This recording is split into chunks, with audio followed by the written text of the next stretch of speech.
Our CUC staff is a group of 7 across the country. I would like you to stand when I call your name. Reverend Linda Thompson, Congregational Development Staff for the Central and Eastern Region. Reverend Antonia Wan, Congregational Development Staff for the BC and Western Region. Ariel Hunt Bronwyn, Youth and Young Ministry, Adult Development, who's probably spending time on communal stuff. April Hope, who is a Social Responsibility and Conference Coordinator and responsible for this gathering. George Morera, who is at the back, he's responsible for all AV stuff and the creator of Uni the Unitarian. Vidya Sudama, who is our financial and office admin.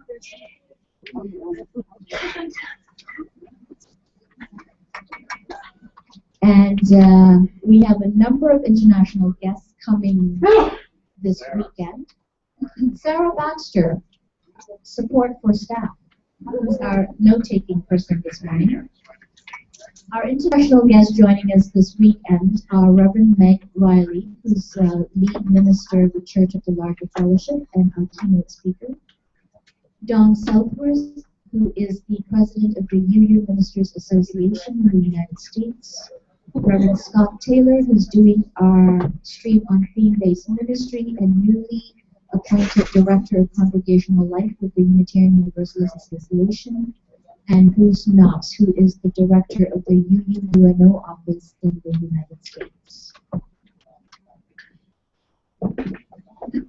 The chair will now like to ask Peter to report on the mailing of the notice of the meeting. In accordance with our bylaws, the notice of the mailing was sent out electronically and in hard copy form between 21 and 60 days prior to this meeting. It included the budget, the actuals for the past year, our projected budget for this year, and the report of the nominating committee. The Credentials Committee counts delegates before the start of each annual meeting session report to the chair when a quorum is present. The members of the Credentials Committee this year are Richard Kirsch from first as the chair, Reverend Wendy McNiven, and Elton Drake also from first. Quorum for the purposes of conducting our council meeting requires that at least 30 delegates from at least 8 member societies from at least 3 designated geographical areas be present. At this time, the chair calls on the chair of the Credentials Committee to come forward and report on the delegate count. Or a member of it.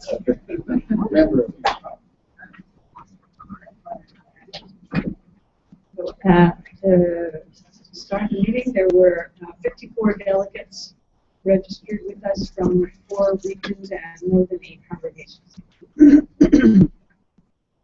Therefore, we have quorum. Proper notice having been given and a quorum being present, the meeting is properly constituted. The chair calls to order this 53rd annual meeting of the Unitarian Council. The Canadian Unitarian Council has adopted Robert's Rules of Procedure 11th edition, except as they may be modified by its own meeting annual meeting rules. And these are found on page 9 and 10 of the annual package. There are 3 microphones. You can see 2 of them up here. There's a pro, a con, and a procedural mic. Procedural mic is used for information, procedural motions, questions, points of personal privilege, and also for people with mobility challenges.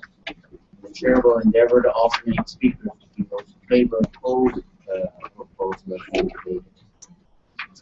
Motions made by direction of the board, a duly appointed committee of the assembly do not require a second. All other motions require a second for the motion. A maximum of 20 minutes allowed to debate on a motion. A maximum of 3 minutes for speakers. Delegates may choose to extend the debate by a vote. And the chair would like to remind everyone that in accordance with the new procedure on resolutions adopted at the May 2011 annual meeting, no substantive amendments are allowed. Only delegates, ministers, and CUC board members may speak. When everyone who wishes to do so has spoken once on a topic, others may be allowed to speak at the discretion of the chair. Please identify yourself when you come up to the microphone for the sake of the secretary by stating your name and congregation. The secretary may ask you to repeat this information for the record if necessary. Please speak directly into the mic. There are more motion forms available, I think. With the credentials people, please write your motions and amendments on the form prior to speaking at the microphone with a written copy to the secretary so it can be recorded properly. Write down your name and congregation as well. Only motions that are made, the only motions that may be made are those motions in the notice of meeting and procedural motions relating to the conduct. And only delegates may vote to hold up your special card.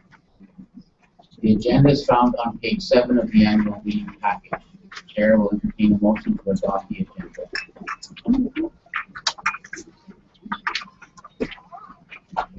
Say your name. John Bailey. Seconder. Margaret Ford. Is there any discussion? All in favor of adopting the agenda? Opposed?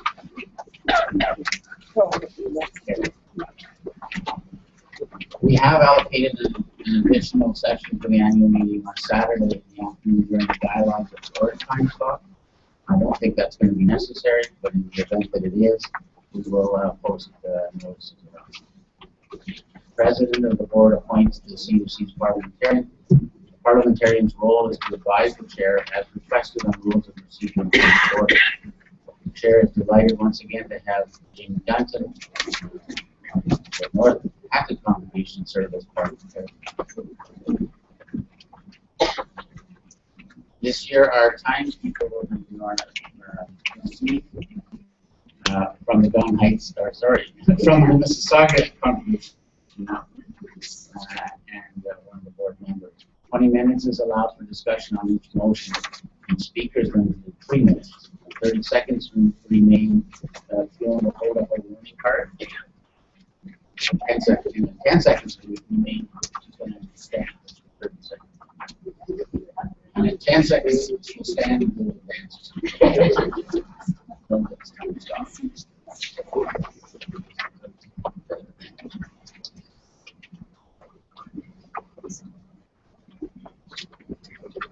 The minutes of the 2012 annual meeting are found on 13 are found on page 11 of the annual report. Are there any corrections? Mr. Chairman, I have a correction on a part of the minutes that I was particularly concerned with. On page 16 of the package, at the very beginning of the page, it says motion to accept proposed revised articles. And where it says articles, they should read bylaw. Thank you.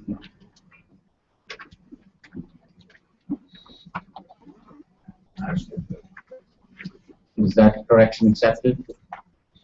Any other corrections?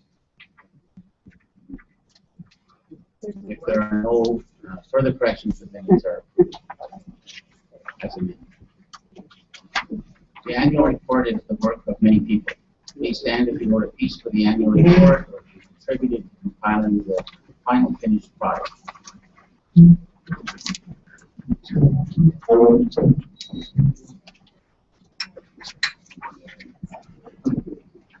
The chair will entertain a motion to receive the annual report. Can you say your name, sorry, for the secretary? Helen Jacobino. Second. John Mitchell, Calgary. Thank you. Are there any questions? All in favor? Opposed?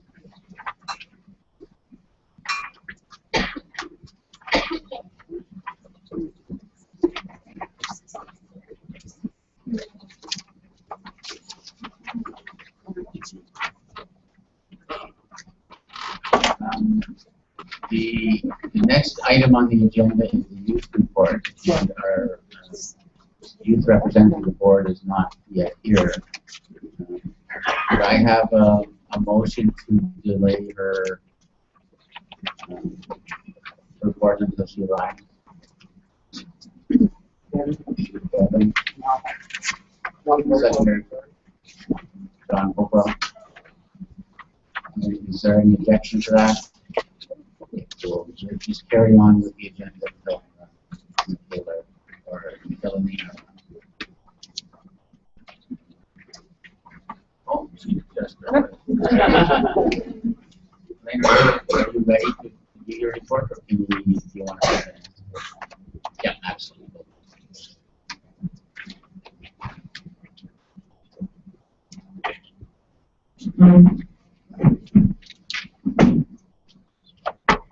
Chair invites Bundy Albert, Chair of the Nominating Committee, to come forward to report.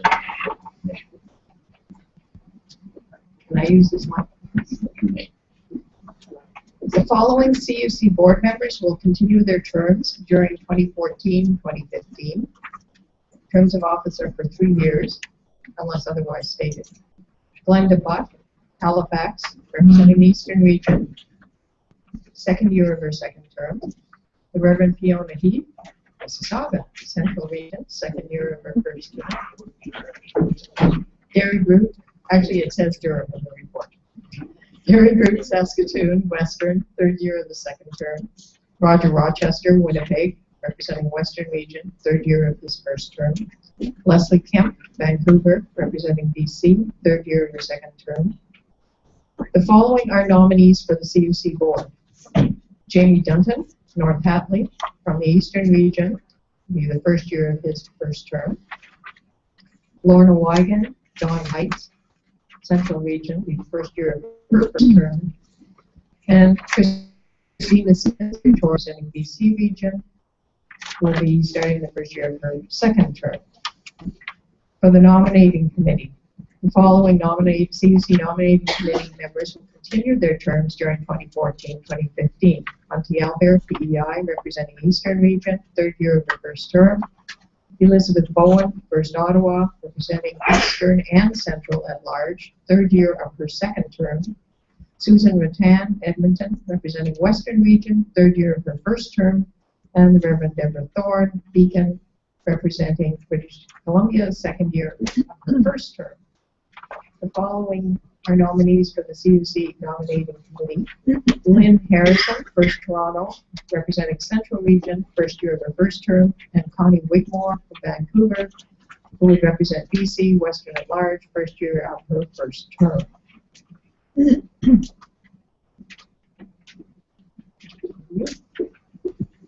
Terms on the Board of Trustees are for 3 years. As Bunty Albert just noted, this year there are 3 positions open, one for the BC region, one for the Eastern region, and one for the Central region.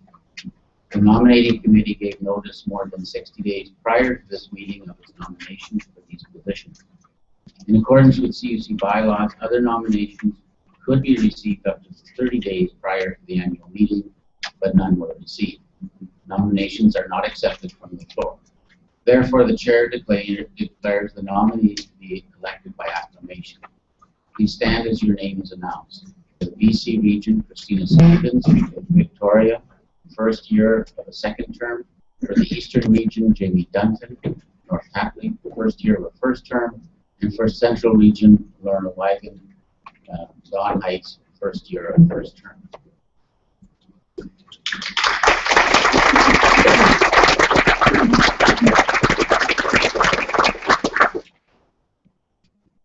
You already went through the nominating committee as well. The terms on the nominating committee are for 3 years as well. And as Bundy noted, this year there are 2 positions open, one in the BC Western region at large and one in the Eastern region. The nominating committee gave notice more than 60 days prior to this meeting of its nominations for these positions to be filled. In accordance with CUC bylaws, other nominations could be received up to 30 days prior to the annual meeting, but none were received. Nominations are not accepted from the floor. Therefore, the chair declares the nominees in the election to be elected by acclamation. Please stand as your name is announced. The BC Western region at large, Connie Wigmore from Vancouver. Connie's not here. Okay, 1st year of 1st term, and for the Central region, Lynn Harrison, 1st Toronto, 1st year of a 1st term.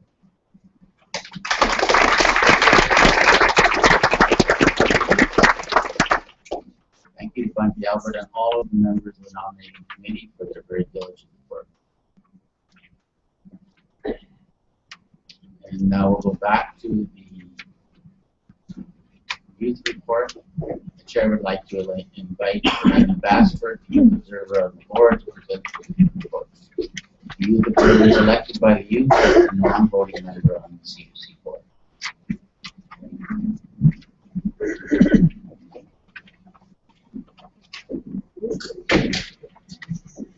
Thank you, Gary. Excuse me, my voice will probably falter like I am a 12-year-old boy, but that is simply because I'm sick. Thanks. So I am this year's Youth Observer of the Board, and I will be continuing to a second term. And I'd just like to take a moment to speak about my experiences with the Youth of Canada over the 2013 term. So I want to be in this position because I feel inspired by the youth around me. And growing up in this community, I felt nurtured both by the adults in the community, but also by the youth around me. And there's nothing more inspiring for someone to be surrounded by other young people who are passionate and intelligent and not afraid to care for others. Because growing up, I mean, you go to school and you don't always see that.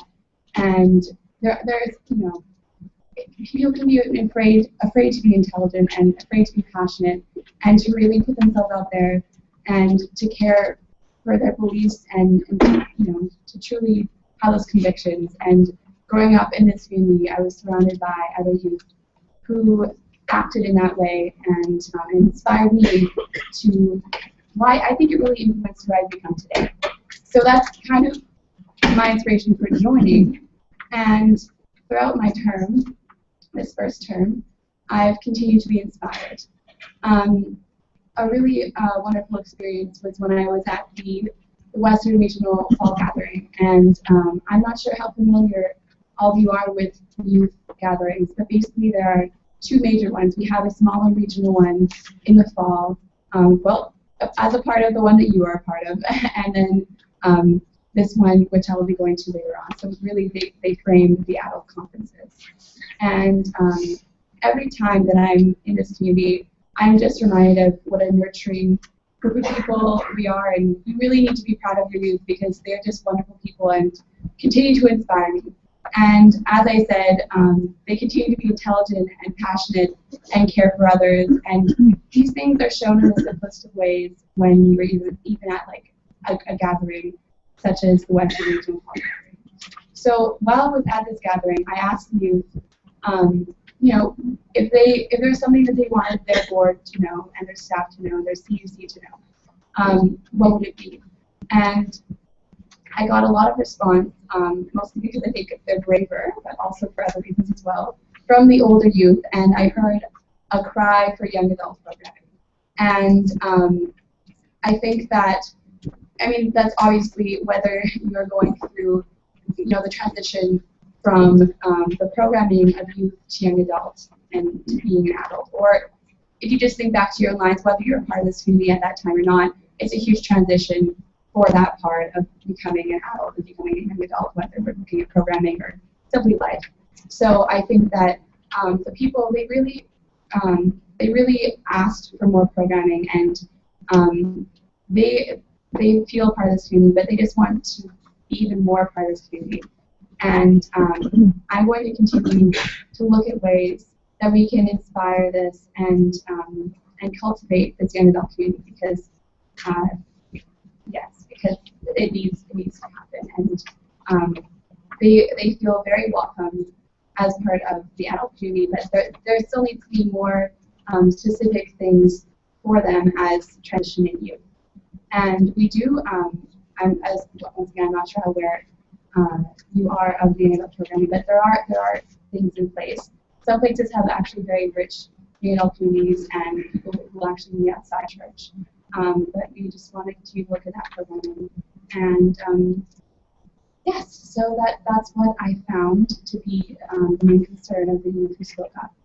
And I think it's totally valid, and I'm sure that as other Unitarians feel the same way, and just knowing that we need to nurture these young adults as they're going through their formative years. Although, what year is not a formative year for us, but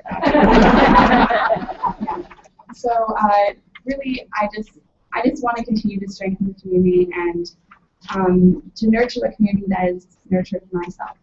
So I think that's just about all I have to say, and I'm very excited to be here, and thank you for welcoming me into your community as well.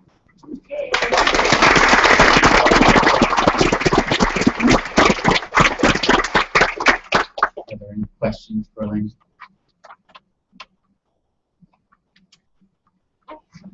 Thank you. Unless there's any objection, we're ahead of schedule on our agenda. I'll just move on to the next point, which would be the board priorities.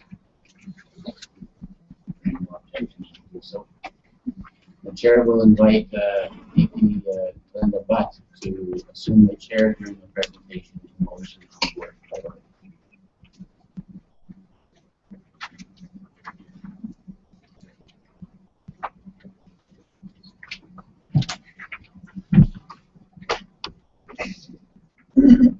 The responsibility of I'm just going to give a little bit of an introduction before we actually put the motion up for the board priorities.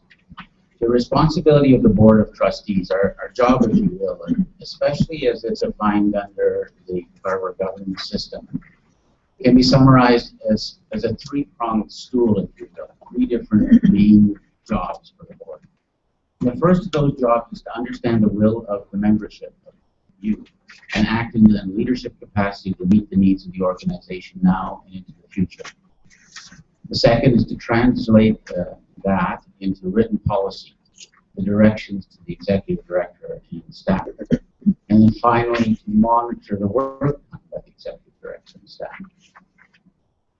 A year ago, this meeting passed a resolution as part of a package of active democracy resolution that mandates the board to present its priorities to the membership each year for a vote.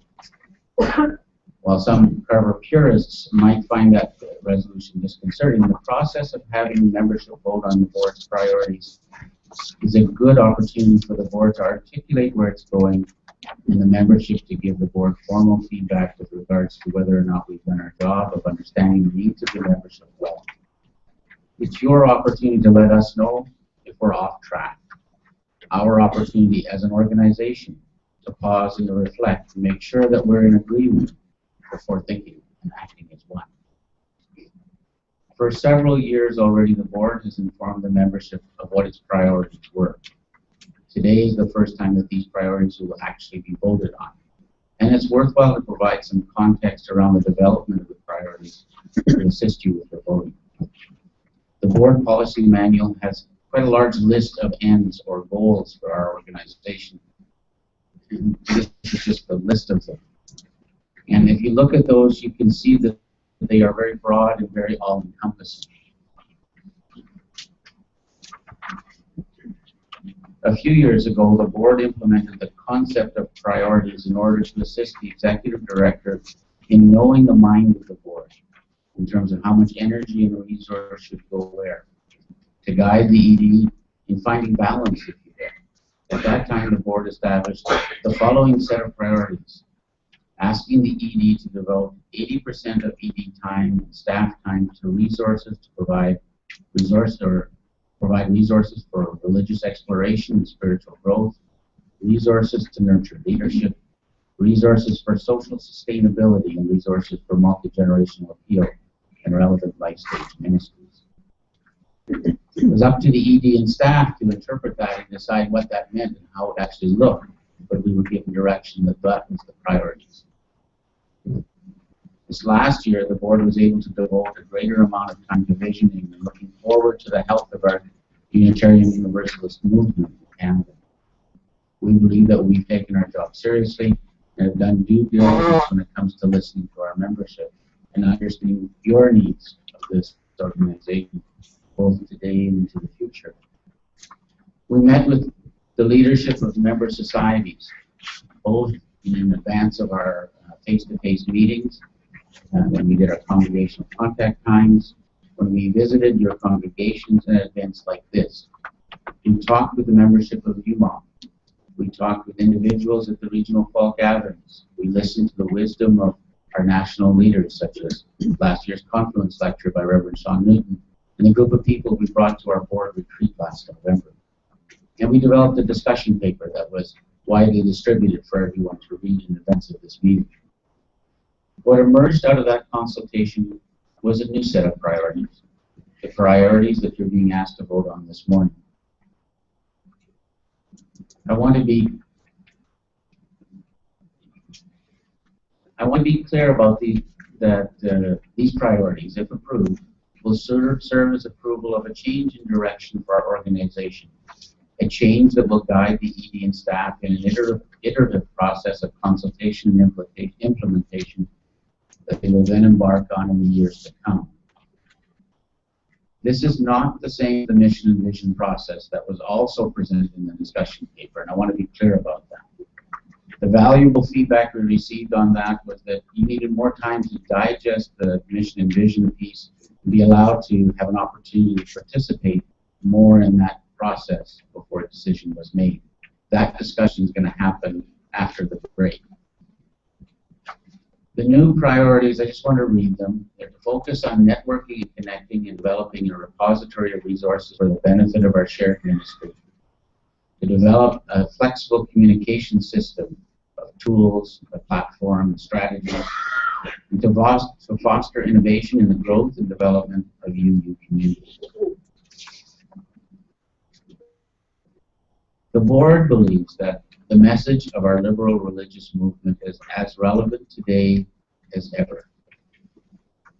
We believe that the society is changing. Our membership is slowly aging and declining. Technological advances allow us to do things electronically that previously have consumed large amounts of human resources. They're changing economic reality, both on a societal front and within our own organization, needs to be kept in mind. And that there are cultural, societal shifts that inform our own congregations that need to be incorporated. We believe that we need to position ourselves to better respond if we want to stay relevant today and into the future, even though we may not know exactly what that looks like. And we need to remain rooted in our history and our successes today. The board moves the acceptance of these following three board priorities for 2014-2015, as shown on the screen.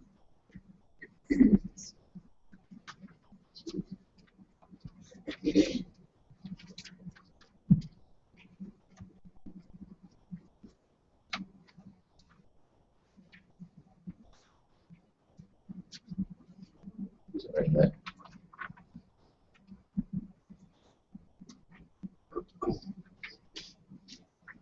This is the actual wording presented. All right, the next step, the motion is open for discussion.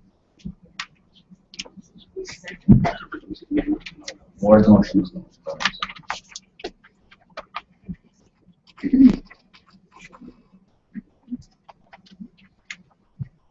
Sharon Klein from Don Heights. Could you tell me what fostering innovation and growth and development of the community could look like? Just give an example. I'm actually going to invite Vita to help with that, because just for those that are not as familiar with the Carver method, the board will set these sort of lofty goals, and then the question you're asking, so what does that look like? It's a very, very valid question, and it's up to the executive director and the staff to take those sort of broad sort of things and say, okay, this is what I think that means, and put some actual feet.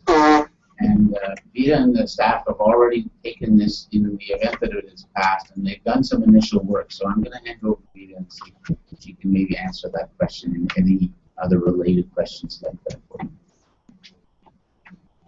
If you could be patient, Sharon, I'm going to address this in my ED report in the later section, and all the examples of what number 1, 2, and 3 might look like will be discuss them.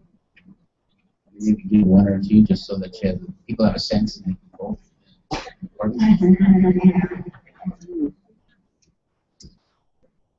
So what we did was the staff did a fair amount of brainstorming over what it looks like, because when you first look at these three priorities, they appear to be wide open, and they could be interpreted anyway. So what we've done is talked about some ideas of what number 3 would look like: foster innovation in the growth and development of UU communities. So we have been thinking that we could support ideas and projects of developing new communities. So for example, if there was a group of young adults who wanted to meet online once a month, we would support that. We would provide the technology to make that happen. Maybe they want to gather twice a year, and we could support that as well. And in fact, there's a group of young adults meeting on Monday after the AGM, right? So we're thinking outside the box in terms of what communities look like, and we want to help make that happen, whatever that may be like. There's also a fair amount of synchronicity happening in terms of ministers and lay leaders thinking outside of the box in terms of ministry. We have a number of ministers in the country now who are doing things differently in a fun way. I know of at least 3 ministers who have pub ministry. Norm Horofker in Halifax, Brian Kiley in Edmonton, and Jessica Rodella in Grand River. They meet at pub once a month. They have fun, they talk, there's no pressure, but it forms a community. No, it's hard work.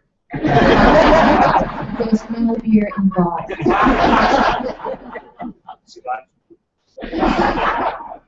And then currently we have a number of funding programs like Sharing Our Faith and Northern Lights. And Sharing Our Faith currently is available only to congregations. So might there be ways where we can make these fundings and grants available to communities who might want to get together and do something.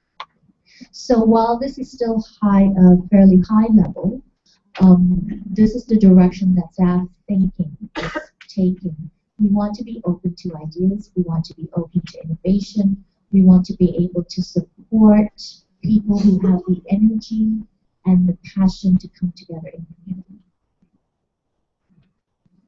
So the process that will unfold is that to begin with, Vida, if this passes, Vida and staff will come to us and say, here's what we initially think that might look like, and we'll say yes or no or whatever, and then that'll be sort of available on the website as something that people can see that we're aiming towards. Our fall board meeting will probably be our face-to-face meeting, which is several days in length. Will probably be largely dedicated to trying to hammer out what this might look like. But it's also going to be, by its nature, iterative. We'll try something, it might work, it might not. We'll try something else, but we'll keep the membership informed about how that unfolds as we go forward. Any other questions? Please, could you stand at one of the mics? Could you come to one of the mics? Oh, sorry, Julie. Julie Stoneberg, Peterborough. My question is not related specifically to these new priorities, but to the process of setting priorities. I looked at the old priorities, so the prior priorities, and you mentioned that the board's role is monitoring how those priorities go. But I don't see any direct report in the annual report that says, here's how we did on these priorities. So what's the follow-up, and how do we know what's happening and that the focus is on these things? Very good question. I'm going to be honest with you and with all of you and say that this board, the board, has never yet completely and fully implemented Carver. Because a fully implemented Carver system, as I told you before, includes that monitoring piece.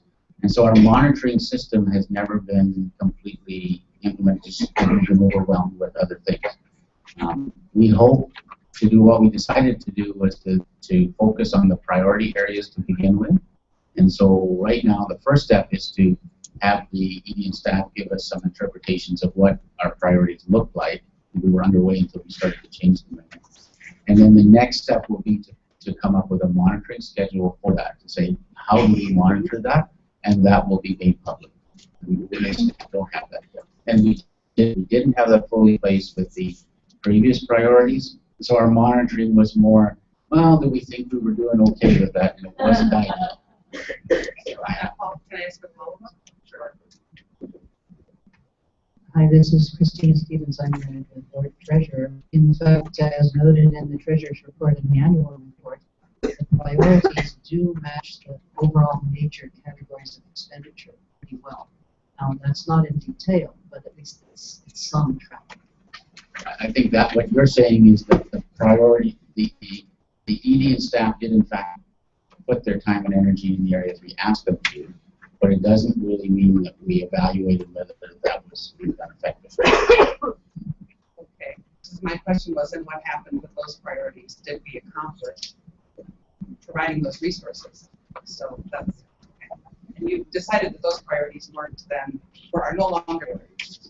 They're not. We decided that we should have a slight shift in the direction so that we would adding some different priorities. It's not that the other ones are off the table. They're still there. They're just not big.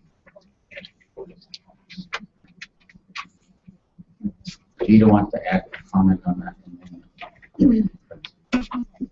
And that's a really fair question, Julie, because these are important priorities, the prior priorities. So what happens to them when we shift to the new sets of priorities? But if you look at the new ones, they're fairly high level. And the previous priorities, I think for the most part, are subsumed in these. So resources for religious exploration and spiritual growth could be under innovation and growth, could be under networking and connecting. And because these priorities are so high level, the staff can interpret them in ways that gives us more freedom. And then the board says, yay or nay, it's a good way to look at these priorities. So it's not like we've thrown the other ones out the window, they've just become a set of these ones. And Francis Deverell, First Unitarian Congregation of Ottawa. I'm thinking about the democracy report that we passed last year in relation to these priorities. And we had an indication already in that democracy report that we were looking for a flexible communication platform for possibly being able to hold a meeting at a distance or something of that nature. And there was an indication that we were going to have to raise some money for doing that. So my first question is, how are we doing in making a plan for that? And my second thought is, we also passed that resolution that congregations should move to appointing delegates for a year or 2 years and being available for ongoing communication, which, as I try and ask myself the question, how are you going to do the ongoing communication? A newsletter once every 3 or 4 months doesn't seem like that would probably, well, it'll be a part of that process, but I wonder how you're going to do that communication and if that network of delegates is going to be an important element of that. I'm wondering how congregations are doing, thinking about moving towards that kind of a role for denominational affairs.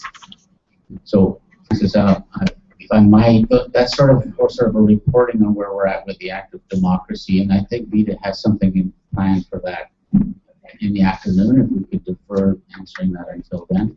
Part of the reason for this, the communication piece to be in these priorities is because we were given that as a mandate already from the membership last year, so it had to become part of our priorities, right? So, any other questions? Mitch? John Mitchell from Calgary. Just interested in, with these priorities, if you figured out or thought of any ways that you would measure achievement of the priorities. I know it's always a difficult thing, but I wonder what you have in mind for measurement. That's a good question. We discussed that actually at our board meeting that we had just yesterday, and we don't have Measuring this is very challenging. It's not the same as measuring whether you made a certain number of widgets in a year. It's much more qualitative in nature. And so we don't have the answer for how to measure this properly, and we're struggling with that. So if anybody has ideas for us, we would welcome that. I think Curtis wanted to comment on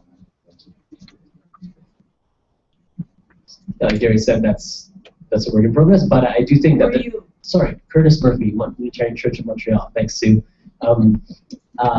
For example, number 3, foster innovation in the growth and development of UU communities. Like we can somewhat quantitatively look at that. Are there new initiatives that have popped up in the last year or 2 years? What do they look like? Are they within congregations? Are they new communities? So assuming that we're going to be measuring resources into the development of those things, we should be able to see that let's try and got some things on the ground. And focus on networking and connecting and developing a repository of resources. Well, a repository of resources is not, it's a somewhat tangible thing. So there either is a repository of resources or there isn't. So I think it should be, if not straightforward, at least relatively manageable. I'm going to let my vice president actually chair.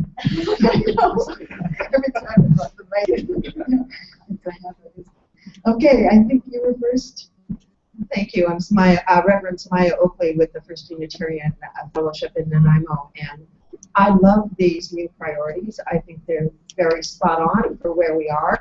My one comment is they're very insular, focusing within the Canadian Unitarian movement. And I'm wondering if there's any thought on the board's perspective to branching out and forming partnerships with other liberal faith organizations, such as the UUA has done with the United Church of Christ and social justice issues.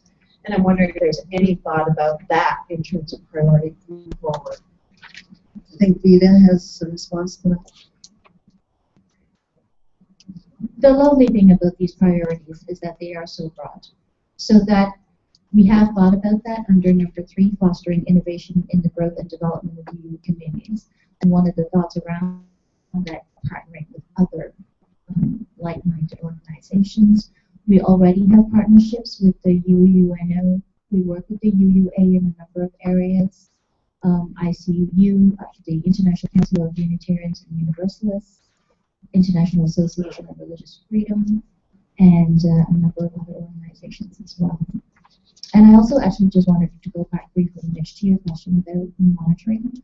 So once the board has approved interpretations, I will work on some ways to measure achievement or progress or lack of. And in the September board meeting, we'll talk in more detail about that. Thank you. And next. John Inder, Montreal. My comments may not help us today, but they are relevant to this and the vision and the mission, which we'll get to later. So when you mention it's not just a few widgets, in the engineering world, they have realized that you cannot just build a better mousetrap. You have to design it so that it can be easily manufactured, so that it can be recycled at end of life, and so on.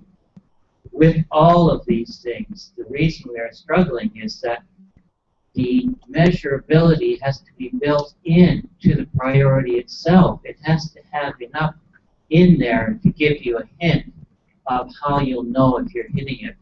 So I know we can't do this on the weekend, but that's what, in all of those 3 areas we have to keep in mind. It's building it into the initial statement will help you know how you're going to, if you're getting there, if you're getting closer. Thank you. Is there any further debate?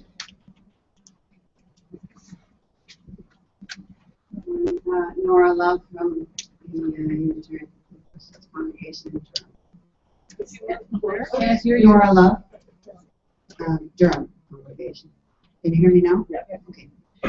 I'm new to the AGMs and this process, so maybe it's a bit naive to ask, but do your priorities change every year? Because I have a little bit of a concern that national organizations can't get a whole lot done sometimes in 1 year, and So I was a little concerned. I mean, I think these are very important priorities.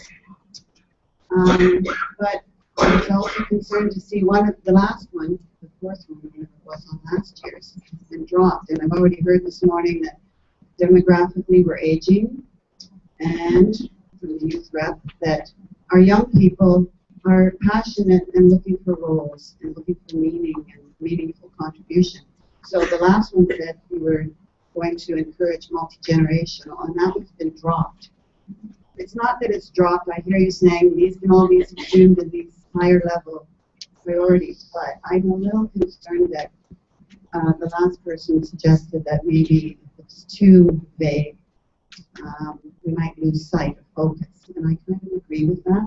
So I'm concerned that we change priorities yearly when it's such a large organization and a large area to cover.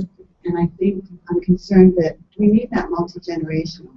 I realize it's inward thinking if we're just talking about how to support our own faith. But frankly, I do think we need to concentrate on that. And I do think we need to look for bridges with other liberal groups as well. But I think I'm concerned about those two aspects. Thank you. Any comment on that? Thank you. I think, first of all, you're absolutely, I heard two pieces to that, so I'm going to respond to both of them. The first is, do we change our priorities every year? Absolutely not. The other priorities have been in place for several years, and this, if it's passed, undoubtedly will be in place for some time. It just happens that as we're voting for the first time, it does represent a bit of a change. The second part is losing those four previous priorities, and again, I think the way Vita framed it is the right way to look at it. It's not, they're not lost at all. They're all four of those have been moved up into just how do we do those four, and in how does that get accomplished? And that's kind of the first two of these priorities, with this leaving us room to work on the third one. So it's not about getting rid of any of those. It's just we're making space for innovation.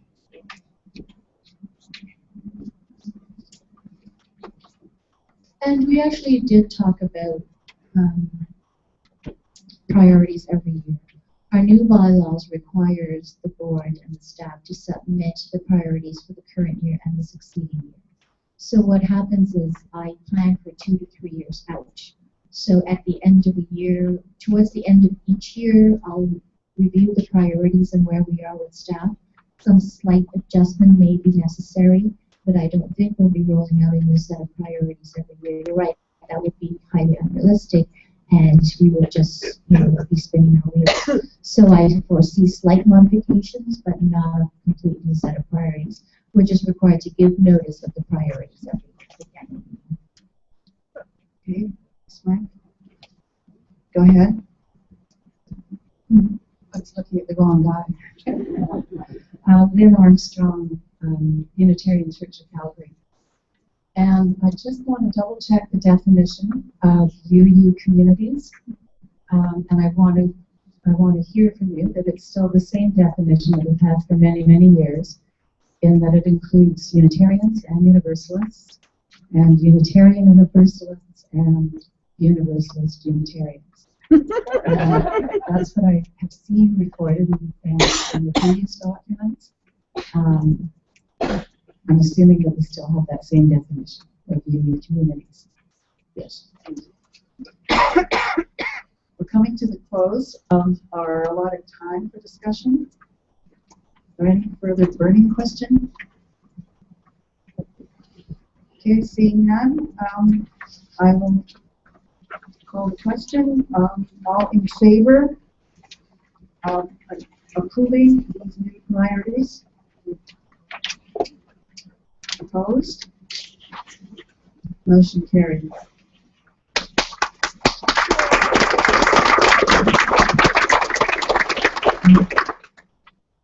Well, I'll then I think I'll invite you all to have a break now for a half-hour time frame. It's 10 o'clock. We'll come back at 10:30.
I certainly feel the message to those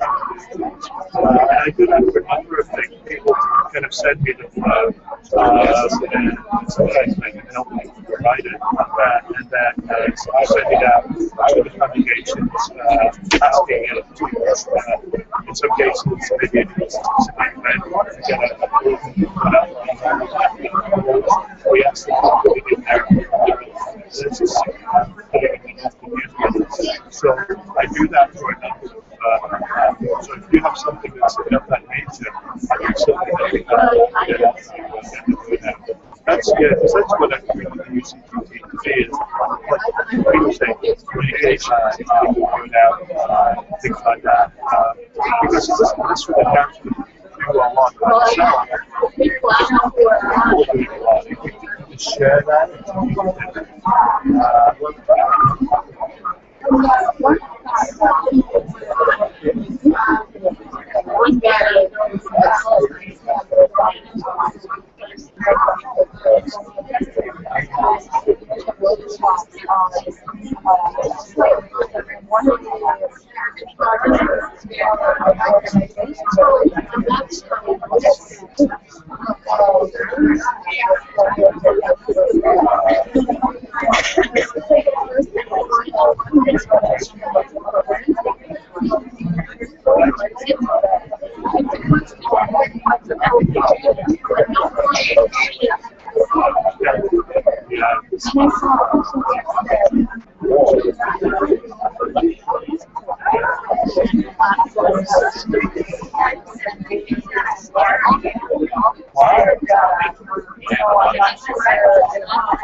But I still know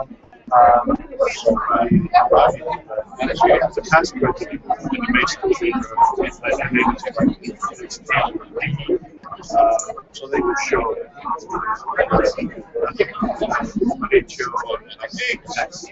yeah, he started.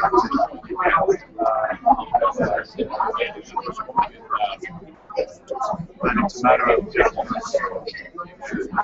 to know the people and getting in touch with them to see which is not good.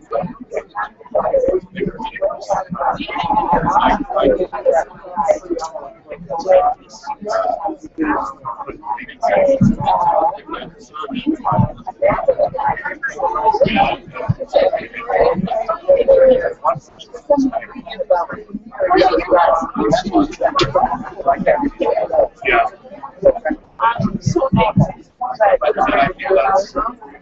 No, I don't.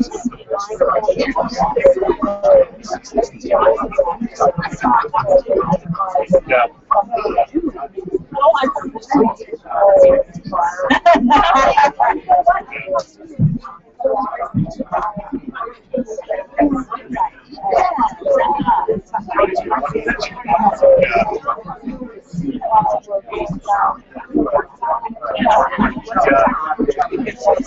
The real challenge is that it really gets a strong sense of how to go back to the idea. And I think that for a few years now, we're finally struggling to have leaders who say, you know what, I'm willing to be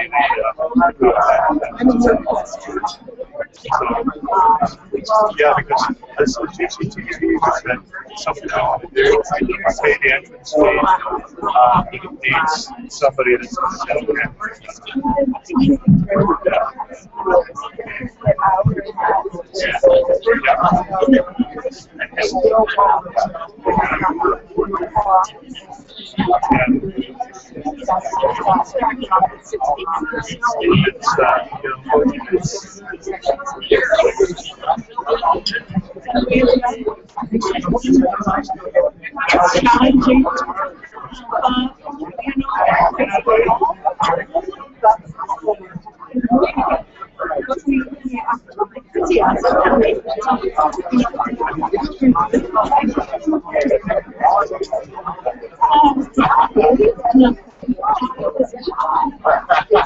Hi, Mary.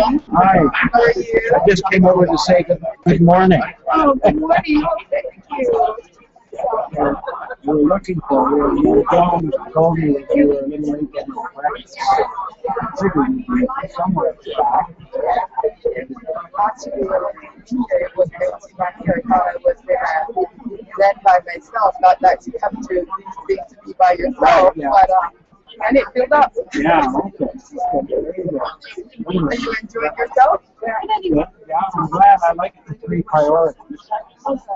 I talked to Linda Buck saying that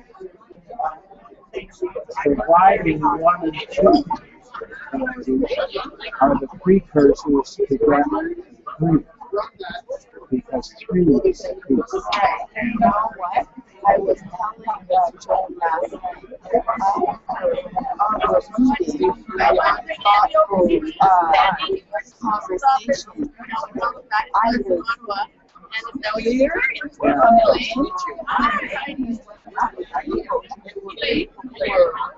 Yes. It was just not focused on the question or focused on the task at hand. And it was just, I'm so happy that at the end of last year, my experience was positive, and your conversation was on a positive note.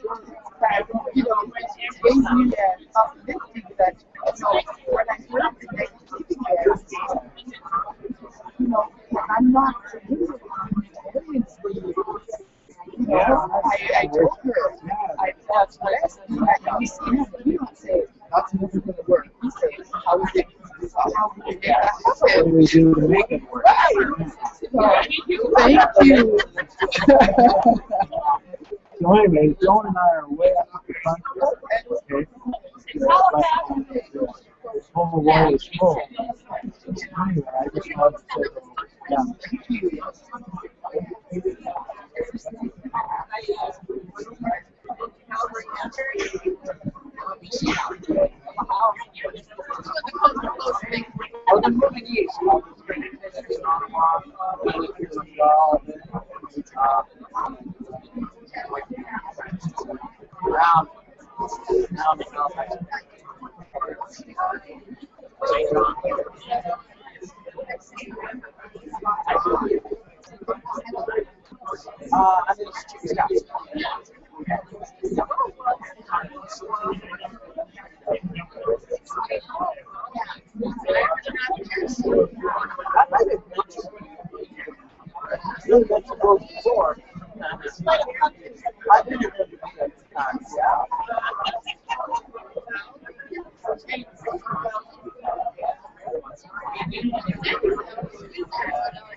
I tried to do it once.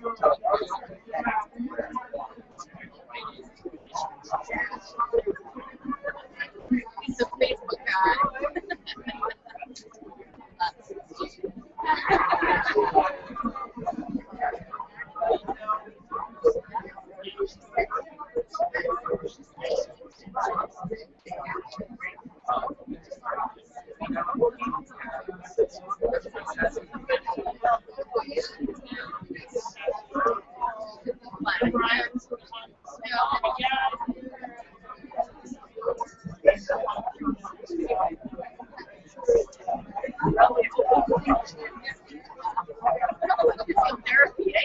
Requires a bit more hands-on.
And she was not required to take it to the doctor.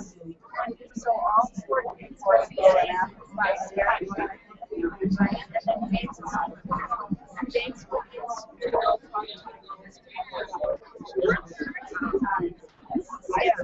but you had more than that. So I'm so glad she's going to be but I help out one day.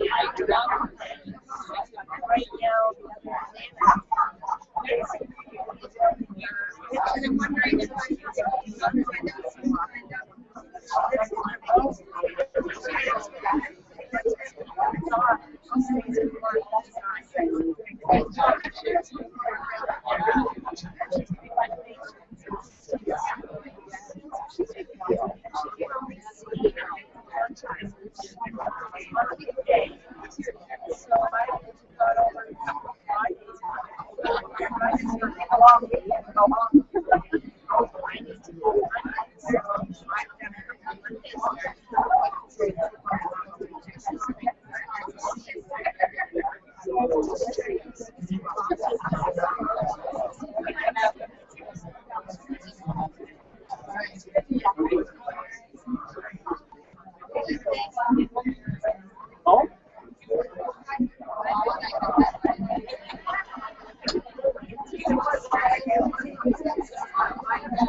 Bring our cameras. I should fly it. Sorry.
I'm almost convinced. Yes.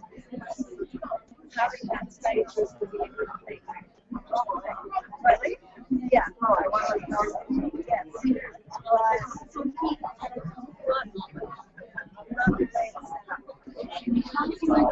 I still think that study groups are a great idea. Everybody can do a study.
Tell me about the diversity.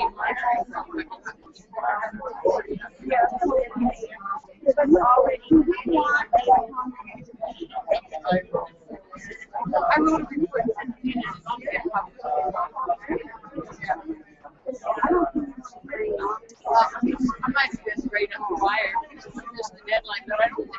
I got a final reminder, so that's the wire. I'm gonna let the customers get in.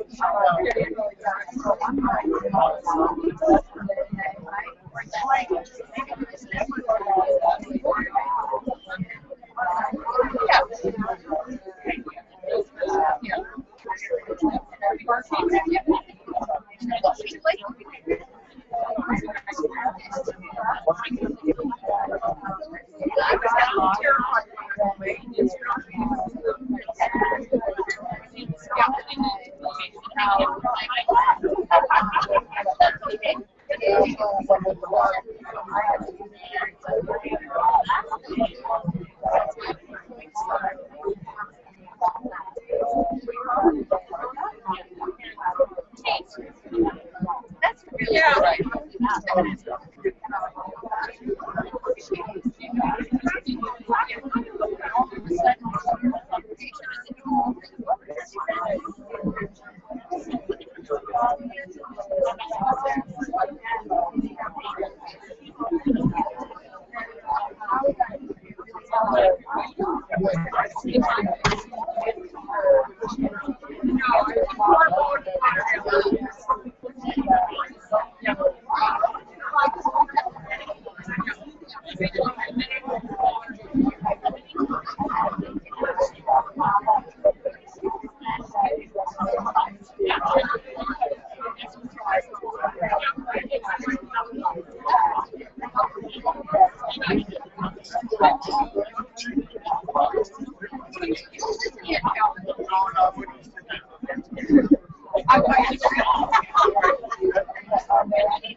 the newbie? The newbie? Yes. They got one, the newbie.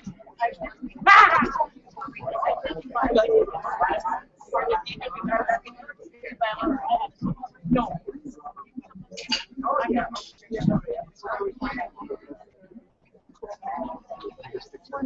But are you going to be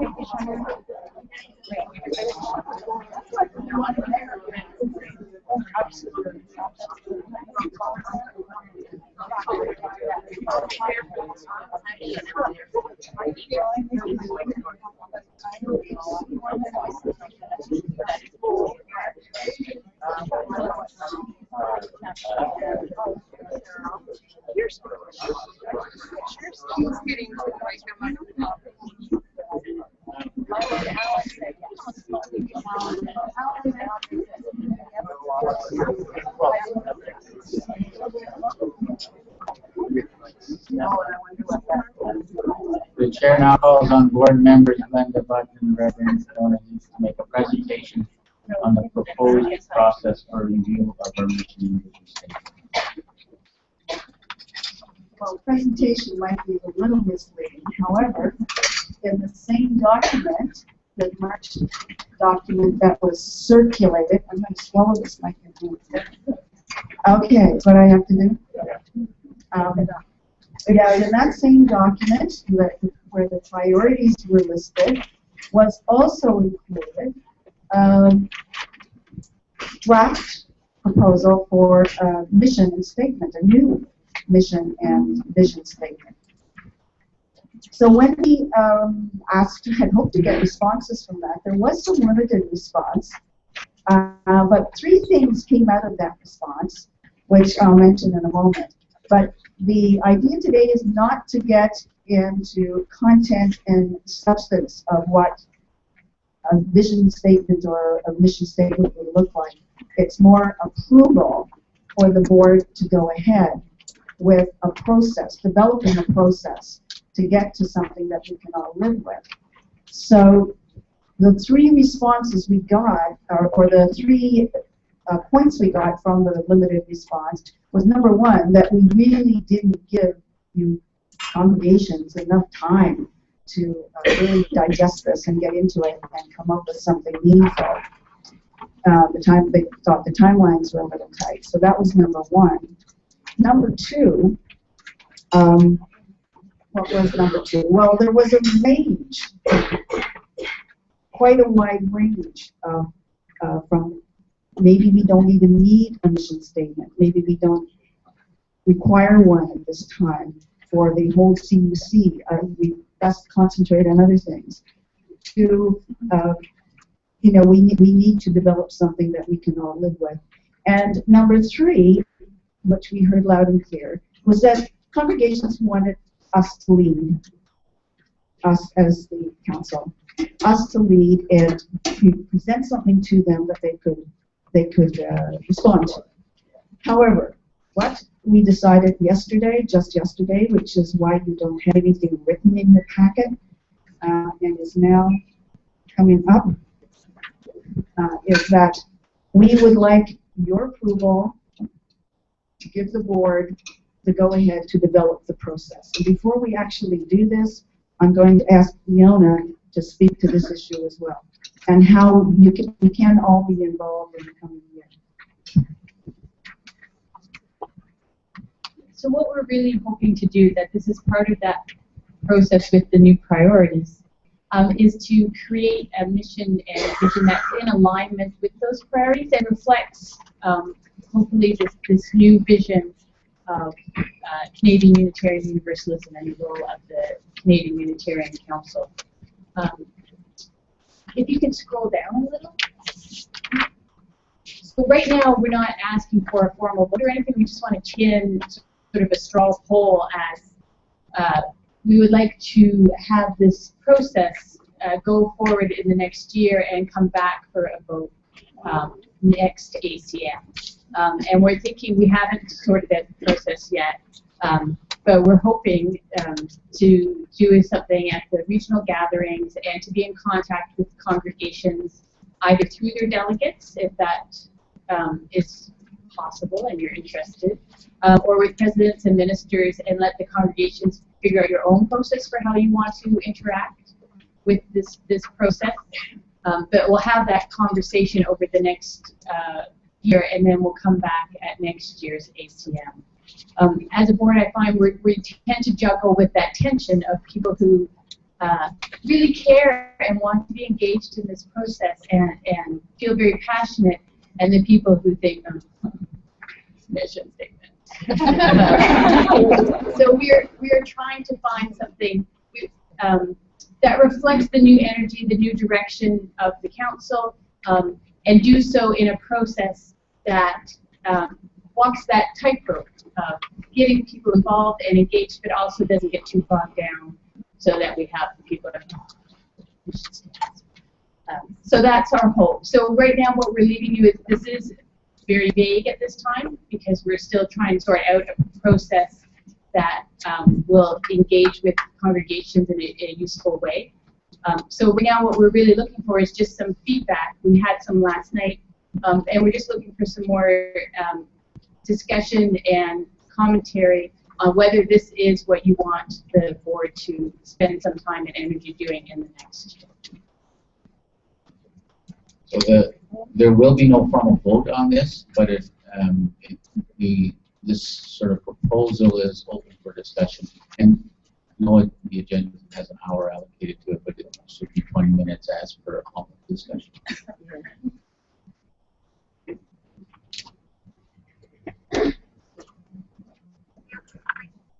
Mic on my right.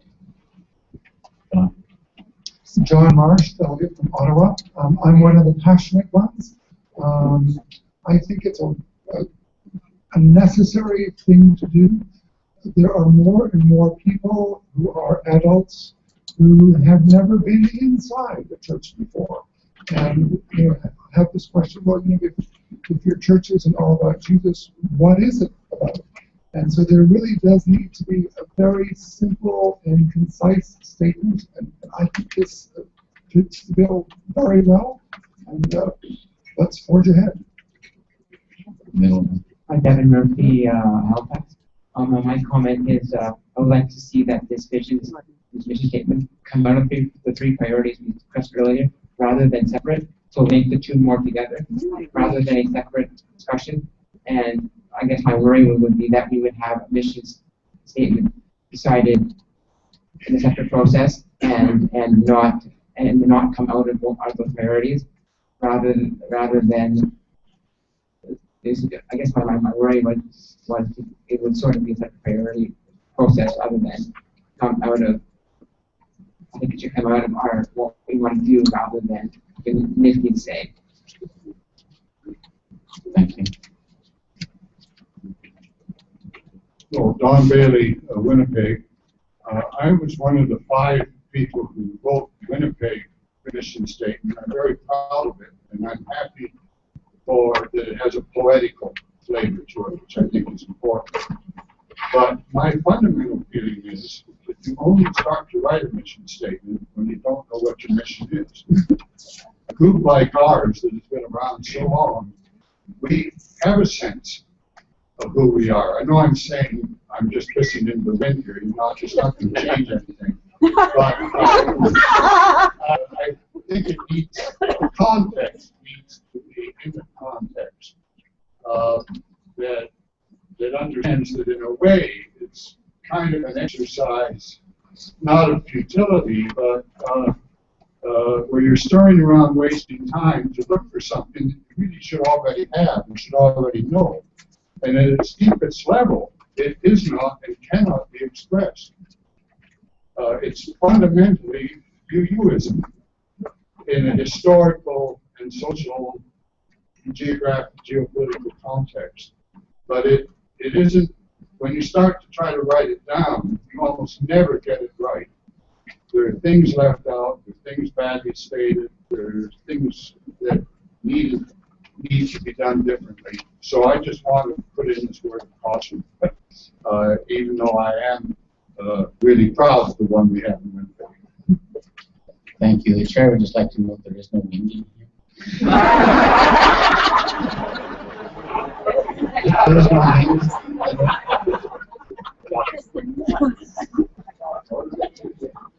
Calvin Drake, this Unitarian Congregation of Toronto.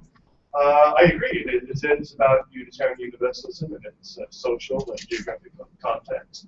But to me, that context is for the 21st century and not for the 1960s and 1970s. I think it's great that we will end up with a mission and vision statement. But to me, that needs to be the result and not the process. The process, in reality, needs to realize the reality that we have, that we are at a crossroads as a religious institution, as a denomination, although I hate to use that word about it.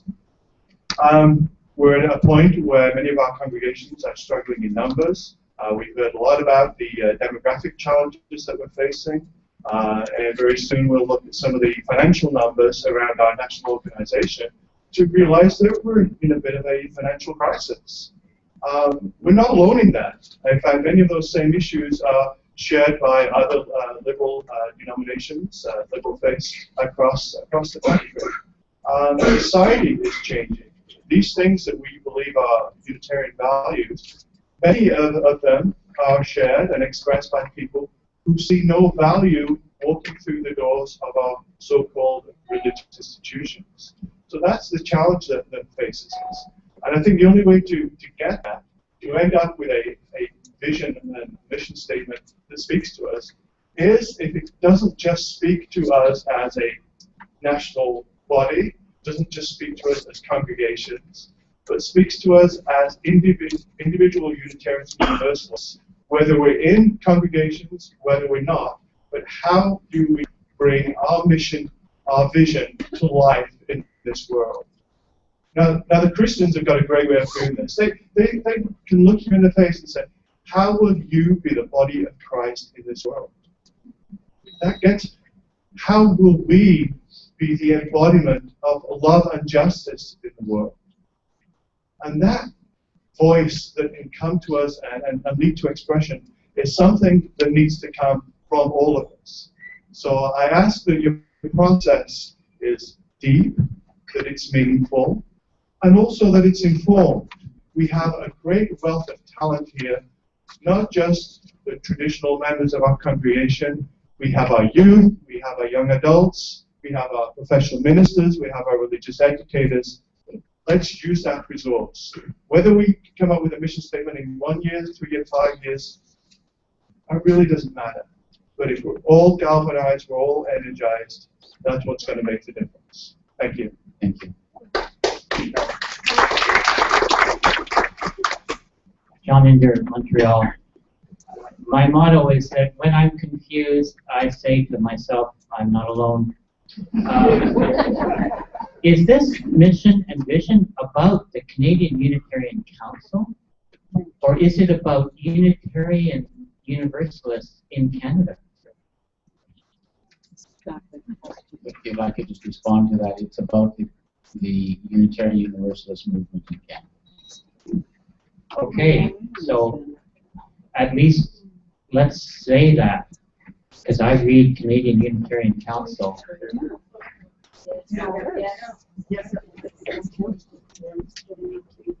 I think Miranda wants to speak. Yes, the draft proposal, get rid of the top part, because that's what people rejected in the discussion paper or were not happy with, so that revised one went out with that discussion paper. The one we tentatively agreed on yesterday was the draft proposal to the AGM. Only have that one up there, please. Thank you. So it's UU movement that needs to be in there. If anything you've seen previously, I didn't understand that this was in your packet. But it's clearly, thank you, John, for that question, because it is clearly the UU movement, as Calvin spoke to, that we are trying to grow. And the mission and vision go before. So thank you for that clarification. Sheila Lorson, well, I'm very glad John asked that question because I too was just reading the draft mission statement. And I'm sorry, I'm a member of the Lake Shore congregation in Montreal. And I didn't like what I was reading.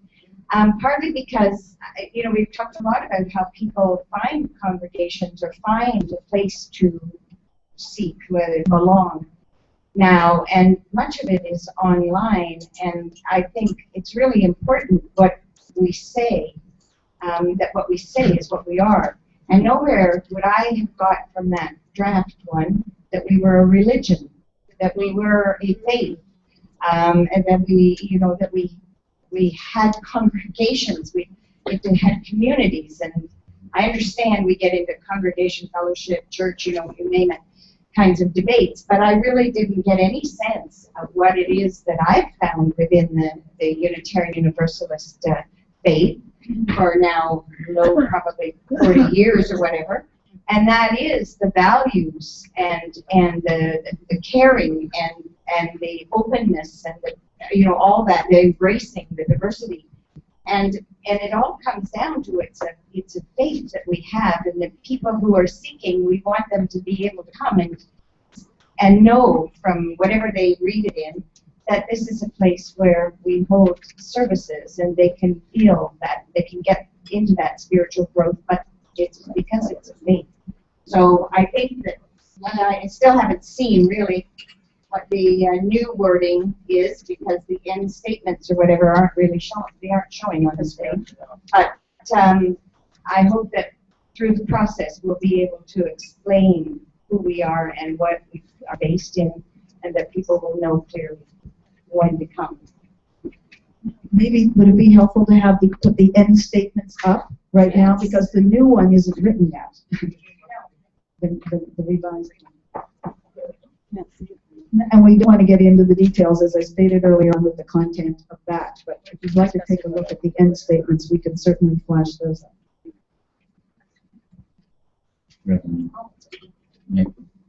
Reverend Meg Roberts, Consulting Minister with the Comox Valley Unitarian Fellowship. I am, like John, passionate about this. I think it is overdue that we do this. I personally think that you don't begin with the board priorities. You begin with the congregation and the movement. Yeah. And let us start here. There will be a relationship, but you have to go to the grassroots first.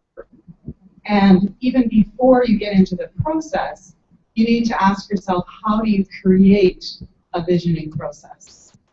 The UU Ministers of Canada, each cluster had its discussion. So I just want to read a couple questions that the BC cluster put forward as things to think about when you're trying to create the process itself. What would the most effective and values-informed CUC visioning process look like? So you have to begin with who we are. What are the essential theological values that would inform and guide this process, such as things like democratic, that there be the diversity among us, age groups, different kinds of groups. So obviously it's not just the congregations that's in the first line, but the movement, as you've said. And then also the process, when you look at how does the vision have a relationship with how you staff the organization. So there's a piece of, it's a big thing, and I would encourage you to get professional help. And I don't just mean our ministers. You may want a counselor to be sitting there. But what I meant was a professional person who does visioning with national organizations that understands the Unitarian context. Because I think if we create this foundation for ourselves, the future, which we've never done in Canada as the CUC, we've never done this kind of visioning. I think that's what we need to start with. Thank you. Thank you. Before you move on.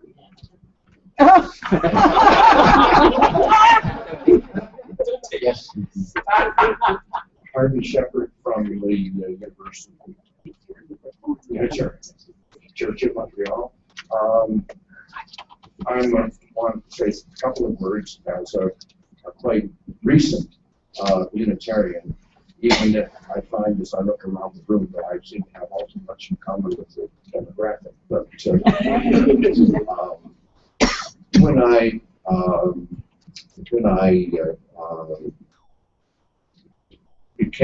joined the Unitarian Church of Montreal and therefore became a Unitarian, I guess, somebody gave me a copy of the principles and sources, and I thought that was a pretty good document. I even have it on my wall, but I thought it was significant also that as far as I can make out, it's an informational document that does a pretty good job of saying what Unitarians are like, but it's not a creed. I didn't have to put my hand on a copy of the divinity school address and pledge allegiance to the principles, but they're pretty good. And that's kind of a little bit my concern is I understood that I was joining an organization which was quite congregational and not creedal. And now I find that the national organization is making a drafting a document which is a long way from being the Nicene Creed, but is there some creedalism creeping in here?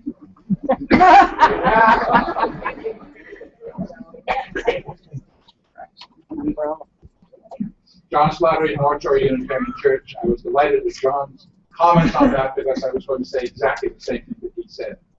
Who is the CUC? Is what it goes down to. The one thing I would add, since given the reply that refers to the entire movement within Canada, all of us, what is our mission? And some of that will be focused among ourselves, things we need to do for ourselves. That's fair enough. It may also include an element or component that refers to our larger context in terms of Canada as a whole. We often do this through our social responsibility resolutions. But it may refer to something else, and I'm going to offer something rather heretical to at least consider. And that is to consider some element of proselytizing. There's something about who we are that we need to be telling people. And where the Evangelizing. I know it is evangelizing. I'm deliberately using the word proselytizing. Very consciously.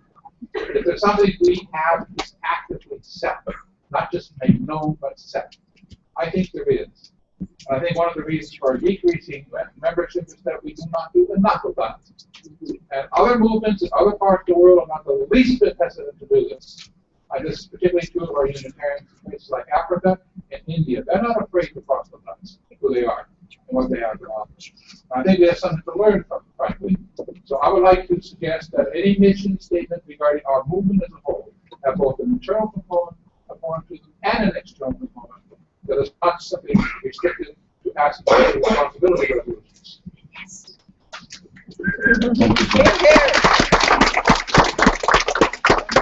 Five minutes left in our session. Lynn? I don't need to restate my name. No. Can you state your whole name? Oh, Lynn Armstrong, Unitarian Church of Calgary. The last page of the discussion paper, Appendix 6, has the current mission and vision. And when I came to read it, I actually thought it was pretty good. And I have a mild concern about the necessity, I think, of a new one at this point in time. And I don't have strong objections, but I'm just wondering if there may be other issues that we're struggling with that might need to be addressed, even in order to have a new mission and vision, when the current one does seem to be okay. Thank you. This is Kristen Wilson from the Grand River in Kitchener. Just another voice of support in being able to proselytize. I think all of us struggle with that elevator speech, explaining who we are, not being embarrassed to say we go to church, qualifying that, but not that kind of church, all that we always kind of mumble in our breaths. And I found the question, how do we embody love and justice in the world, quite affecting. I just heard that, and I really like those words. So I support this journey we're taking to try and find the simple words that begin the conversation and allow us to share what we believe. My right hand. Margaret Core, First Unitarian Toronto.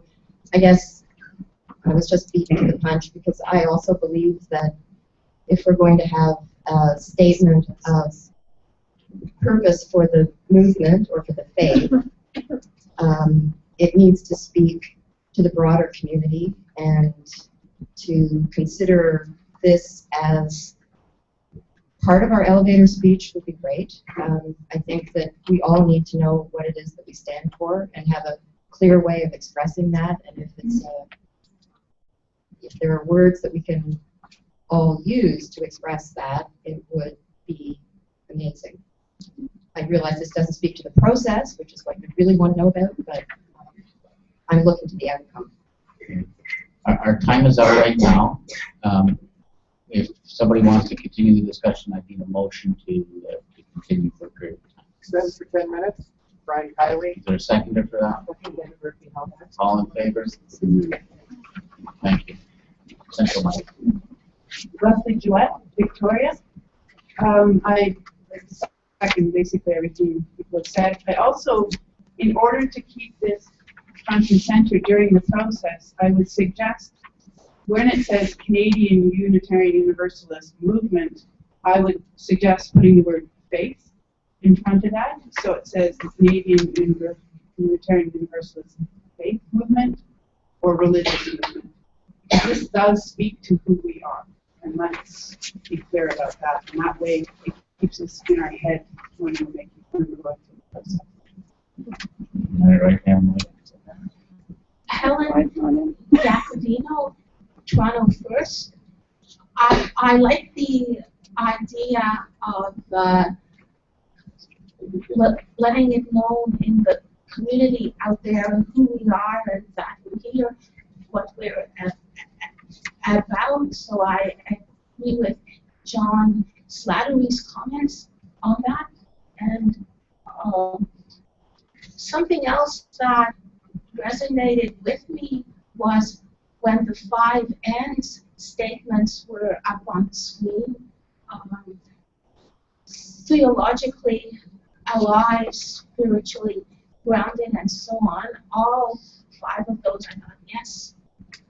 This is who we are, and I like the idea of having a brief slogan. I think increasing love and justice in itself doesn't have the spiritual grounding there, so to include it and then perhaps add something about a sense of union spirit to that. Thank you. I'm Margaret Wineland Lakehead in Thunder Bay. I wonder if we don't need 2 things. One is that elevator speech, that catalyzing statement that we're all drawn to and we draw others to, but then also something that says for us, what does the CUC, the organization, do for us? I don't know about in your church, but in our church people say, well, what do we get for our money? So a way of really describing what is the work of the core organization in supporting the broader movement. I think that's a bit different than a vision statement, and we need to communicate that better on an ongoing basis. Let's agree with that. Why left hand? So Wendy McNiven at large Unitarian. Roll it back up to the letter. So I noticed that it says in B, follow up with resulting suggestions for the purpose of a future mission statement vision. So I think part of what we've been talking about today, which needs still to be what we work on, is what is the purpose of this statement that we come up Thank you. Steve Atkinson, North Shore Unitarian Church. Consult with congregations doesn't consult with our young adults or our youth directly as a national movement, and to some extent they have a national movement, certainly regionally. And I say that partly because when I saw the slogan statement, increasing love and justice, I thought of my grade 8 English teacher. I mean, to me that's a very old-fashioned statement. And I was thinking, well, why not make it love and justice? Yeah! So I would encourage us to start this process at the youth and young adult level and see what they generate that we can start to be inspired by. Because if we do this congregation down, we're going to miss a whole 25 years of what we can be. That's what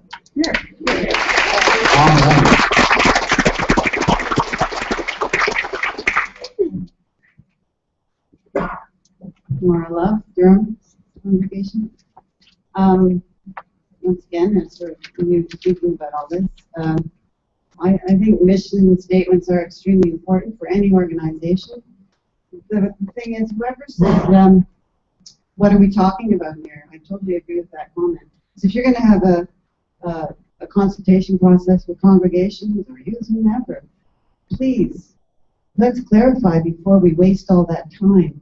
Are we talking about a mission statement for the CUC as a Canadian organization?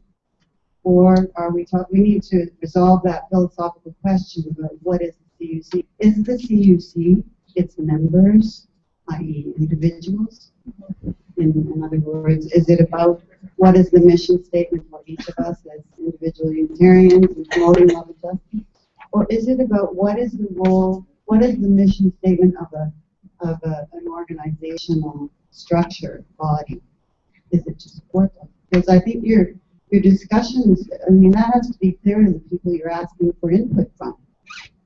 Or you're going to come back with vagueness again. Thank you. Francis Deverell, wearing my hat as the president of the Canadian Unitarians for Social Justice. I would like to invite the board in their process to consider inviting all the affiliate organizations to make comment on during the process as well. The Women's Organization, the Historical Society, the IARF, the UNO group, the Canadian Unitarians for Social Justice. Maybe we have something to contribute if we're talking a movement-wide mission statement. Any other comment, question?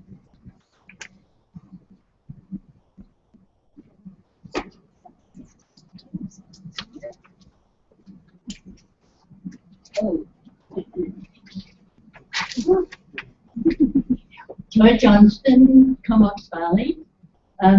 We've had various youth members over time, and they've really been inspiring. I'd like to second Stephen's motion on the North Shore, because they find tremendous strength and encouragement from Unitarian Universalism. And when they go to university, they're delighted if they can find other young people who are cut from the same cloth, so to speak. And I really feel that we need to speak to them, because they're the future, not us. I mean, we could be pushing up the daisies for this. Young people, it's their future, and we should ask them. I mean, the government's all old bodies, and you know what they do in the Senate and all that stuff. Well, let's change things and get the young people to it. Thank you. Thank you. One more comment, and then I'll ask Fiona to summarize. Okay, Sharon Vines from Don Grace. Again, I like the comment of starting from the young people up. And secondly, I like the idea of tying it to faith. So, as a suggestion, Unitarian Universalists in Canada, a faith embodying love and justice in the world. Thank you. So we've been told if we had comments to forge ahead, slow down, that we already know who we are, that we need to take our time to figure out who we are.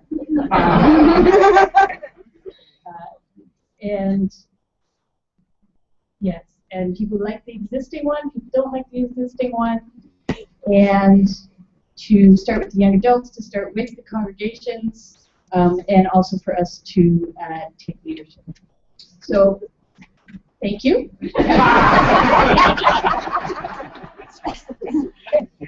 Yeah, so please forgive us in advance, because I think that's going to be a tricky tightrope, but we will do our best to figure it out. And I'd really like to encourage people that you can make these statements your own, that this is, whatever collective statement we come up with, this is still a free and democratic religion, and you are free to name it and interpret it in your own way. So love and justice, yeah, or embodying love and justice, or something else entirely. Please use those words and speak passionately from your heart about our denomination and our faith, and that is where the differences will arise. When people hear that passion in your voice, no matter what the words are that you're using. I just want to, as a chair, thank everybody for your input. I think it was very valuable, and this was a very helpful conversation. We'll see you next year. Unless there's any objection, the chair would like to bring forward, given that we're well ahead of schedule, the urgent resolution from the afternoon. The time stop now. Hearing no objection, I'll call on Calvary.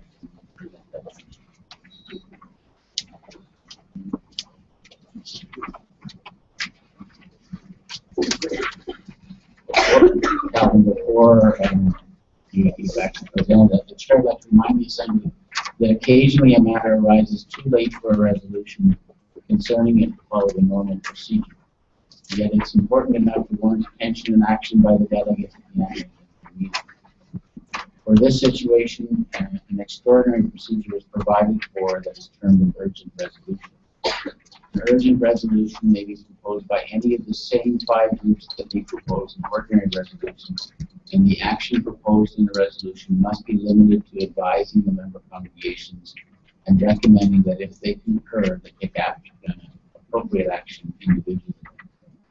When the urgent resolution is moved at the end of the meeting, the presiding officer must make a ruling as to whether the matter arose too late to follow the normal procedure. Of course, like all rulings, this ruling is subject to the appeal of the delegate. The urgent resolution is debated and voted on in the usual manner. It cannot be substantively amended during debate. If it is approved by a majority vote of the delegates voting on it, the CUC board promptly communicates to the member congregation the recommendations contained in the resolution. Thank you, Chair. Colin Brake, first Unitarian congregation in Boston.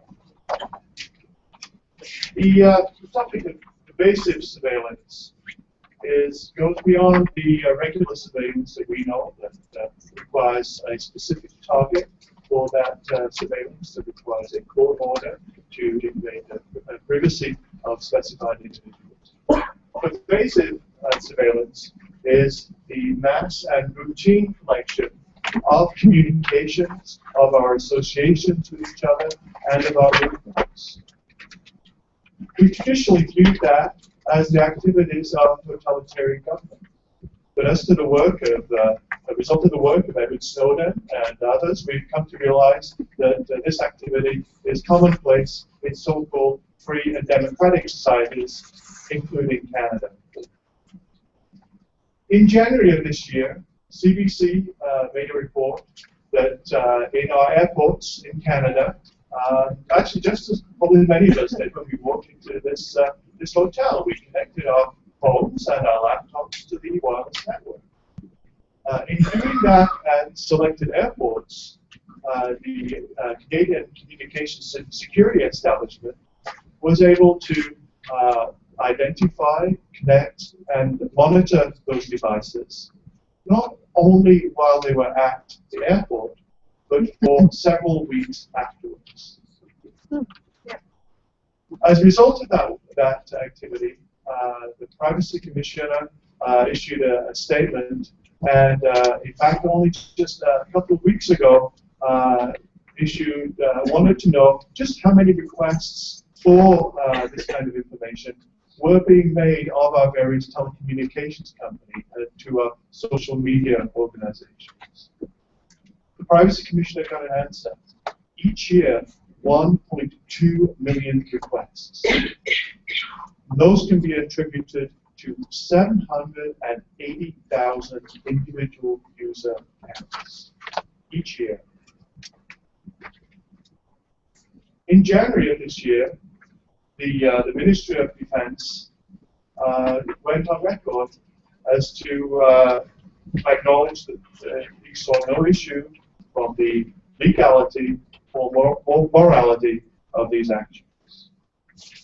It's because of these allegations and news items coming later than the period that would have allowed us to make a normal motion. And because of having the representative support of well over 25 members, that I asked that we can present this emergency motion here today. You present the motion first. I will. It's on the screen. So be it resolved that this 2014 annual meeting of the Canadian Unitarian Council recommends that each of its member congregations call on the Government of Canada to provide to its citizens a comprehensive and forthright account of all pervasive surveillance programs that have been carried out by government agencies over the past 5 years. Secondly, to assign the authority to oversee surveillance activities undertaken by the government to an agency that is responsible directly to Parliament, not the Cabinet. And finally, to bring forward legislation that would make it unlawful for the government to engage in pervasive surveillance, including the routine mass collection or storage of its citizens' communications, movements, or metadata. And be it further resolved that this 2014 annual meeting of the Canadian Unitarian Council recommends that its member congregations invite their individual members to write their elected representatives to express concern about pervasive surveillance and their support for the changes outlined above. The chair rules that the matter to be debated arose too late to follow the normal procedure and therefore allowed this resolution to proceed. The motion is open for discussion. Is there a second?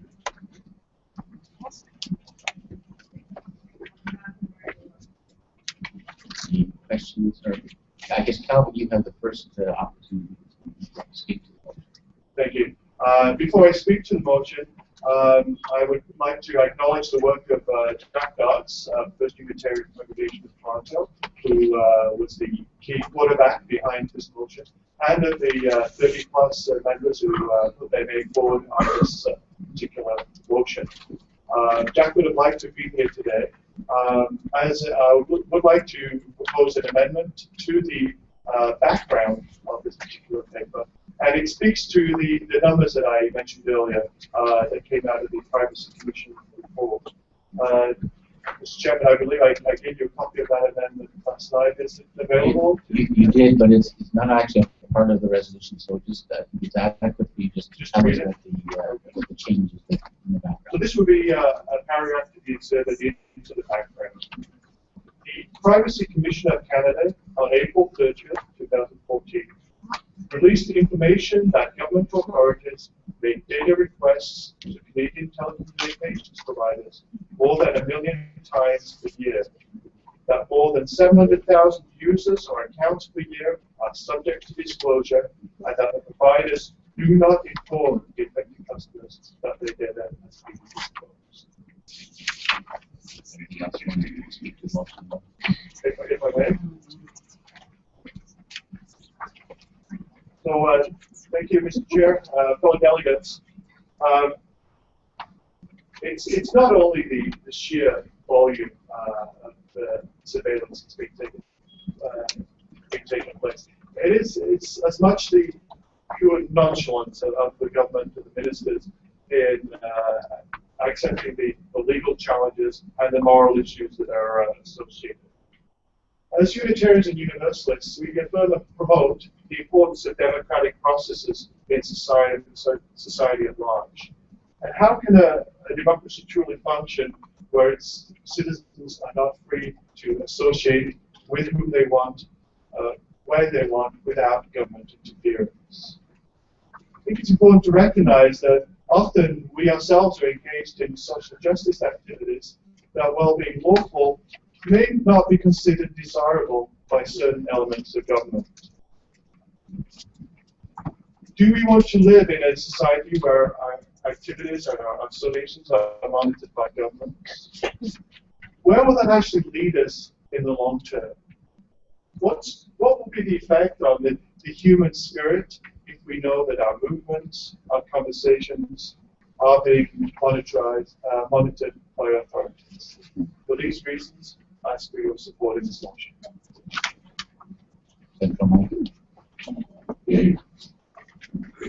John Inder from Montreal. I feel very strongly about this motion. I'd like to speak to my co-religionists in a spirit of tolerance and diversity. I'm convinced that this type of motion is deleterious to our movement. It is justifiable to be concerned about this and 1,000 other issues. It is appropriate to take action in an appropriate forum. Many of these do exist. But it is misplaced to bring this before us today. I have seen the track record of similar resolutions going back to the 70s with nothing to show for it.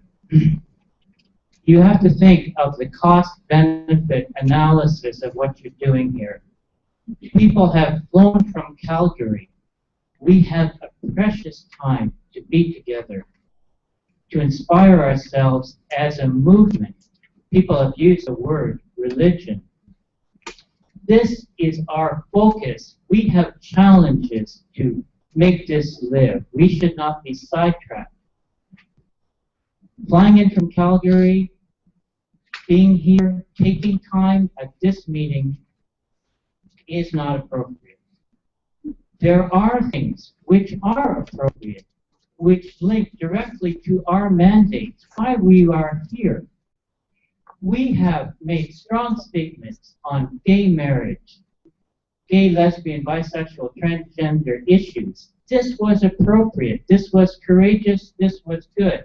Choices in dying relates to something that we are mandated to do.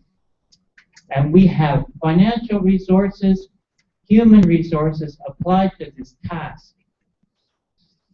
So I know that I'm as welcome as a cold shower to some people who are justifiably passionate about this and other issues. But I feel we must empower these people. We must encourage each other to be active in groups that are mandated to deal with this type of issue. And we should not receive this here. Thank you. Any other comments or debate? Central mic, and then the one to my right. Marilyn Harris, Unitarian Fellowship of Northwest Toronto. I am rather upset by this gentleman's comments, although as a Unitarian Universalist, he has the right to say. First of all, I would like to thank Alvin and the group that has brought this forward. I think we have to think of our history as Unitarian Universalists.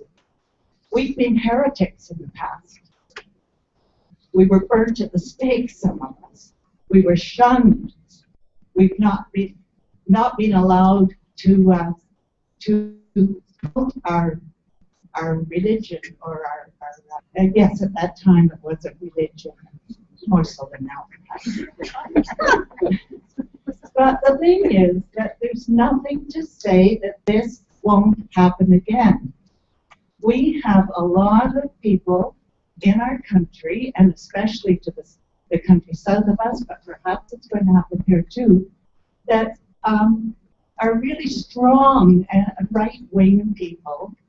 And if this business of our movements gets caught up and is made public, they could come out against us. Say we can't meet together. As I've always loved this business of meeting in my little 16-member fellowship and not being afraid of what we said there. And I really, really thank you. Now, I also agree with this other man that just spoke to me before, that yes, we do make these resolutions and we do send them off to the government, and they get pushed aside. So that was my third point. What chance is there of it even being accepted or even looked at by the government? But it's important for us to stand up as a free, liberal religion and let it be known that we don't want people knowing what we're doing in our little fellowships on Sunday mornings. Thank you. Right hand.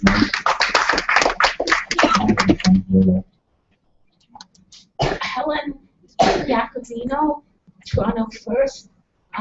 With all due respect to all the people who have spoken on this so far, to my mind, a resolution such this is similar to our resolutions about gay marriage and other things we have considered in the past, and to my mind it is equally important that we speak out if that is how we feel about something like this as about some of those other things that we have in the past. And I support this resolution. Passing this does not, of course, stop any of us from becoming involved as well with other groups that do work in this area. We can support them in our own time, and we can support this here. I think many of us have been shocked at the news items since January, when we found out that our government was doing perhaps a bit more in this area than we had at first thought they were. And so I support this resolution. Thank you. Central. I'm Devin Murphy, Halifax. I support this resolution, as I'm also glad I'm one of the presenters who was listed for this resolution. My comment is that to the gentleman earlier about other more important work. I think if we don't say something about pervasive surveillance, then we won't be able to communicate over money which I personally use to do those other work, and the other work then will be stifled. So it's not so much necessarily that we're asking shouldn't be monitored, it's that we shouldn't be monitored so we can do this other work which is lawful. And if you want to continue to do the future, what will be the next gay rights LGBT issue, then we need to have open communication free from unlawful government. So I urge all of you to think about all those other issues that the last gentleman said were important to us and vote for this resolution, because it will send message to our congregation that we, in order to do those in the 21st century and onward, we need to have free and open communications, and most of it these days over electronics. So for monitor, that's stifled. It's the old-fashioned, the equivalent of someone stifling you in the paper, not being able to write that comment to the editor and having it denied because your opinion didn't join. So I urge you to view it in that light and support it. Thank you. My right hand man. Larry Rawlinson from the Unitarian congregation in Mississauga. speaking on behalf of our congregation, we fully support this resolution. And I hope it does pass this meeting. Secondly, I have a question in that the resolution seems to direct congregations and individual members to solicit the government. But would it not be appropriate for the Canadian Unitarian Council, on behalf of our association as a whole, to also do so? The way I read this resolution, it seems to be entirely directed at congregations and individual members, but maybe I just have misread. Lastly, I would remind everyone that we have been successful in actions and in our presentations against government. We worked hard in the aggregate supply situation in Ontario, where this huge aggregate project was proposed and was ultimately turned down by the government. I think a great deal of the reason for that was the actions of individuals and associations such as our own. Thank you. And just to remind the membership of the church, I'd like to say again that because it's an urgent resolution, the process that the council agreed on previously, the resolution on resolutions a couple of years ago, was that the proposed resolution must be limited to advising member congregations and recommending that if they concur, they take appropriate action individually. That is why Central Line. Don Bailey from the First Unitarian Universalist Church of Winnipeg. I have a second reason to be up here, but the first reason has been invoked by the first speaker. In my book that I'm trying to sell here, which I expect to be able to say something about later, you will find one of the best histories of UUism of that length in existence, if I do say so myself. And one of the things I mentioned is that very few Unitarians today are agitated by the theological issues from which we get our names. Nobody talks, very few talk about Unitarian, Trinitarian discussion, or whether we're universally saved, because a few of us don't believe in hell anyway anymore. But what does come out of the 16th century, strong and clear, that still resonates for us, is the motto, freedom, reason, tolerance. This comes from the Transylvanians in the 16th century as another part of what Unitarianism was from the very first. And I see this motion as speaking very strongly to those three fundamental UU values and reminding Canadians and the Canadian government that we are a religion that cares about those values. And those values, of course, are core for democracy. So I'd like to make that statement. The other thing is that I don't know whether it's just because I'm old and gray, which may also excuse my foul language earlier, but I think in the second part of the assigned authority, that the word cabinet is unofficially imprecise and incorrect. And I can't think of what the word is. Maybe Andy Blair can supply it. But you normally, when you say something like this, you know you're reporting to the cabinet. But the precise language is usually the Minister of Justice, or whoever's in charge of this kind of surveillance, or the Prime Minister's Council, or something like that. So I would like an expert in the room to give us the right words and to suggest they be inserted for the word cabinet. We've reached our 20 minutes of discussion time. I need a motion to extend the discussion to do so. Margaret Core, seconder.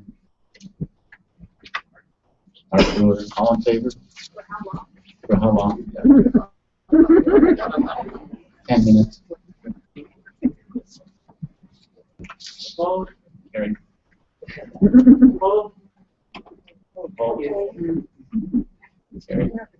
John Slattery, North Shore Sorry, Unitarian John, my right.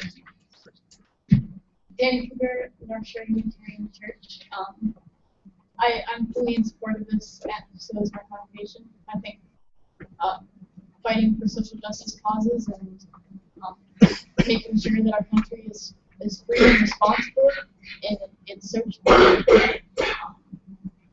justice is a fundamental principle of Unitarian Universalism, and fighting for things like this is a part of being Unitarian Universalist, and it's not separate from issues of UUism at all.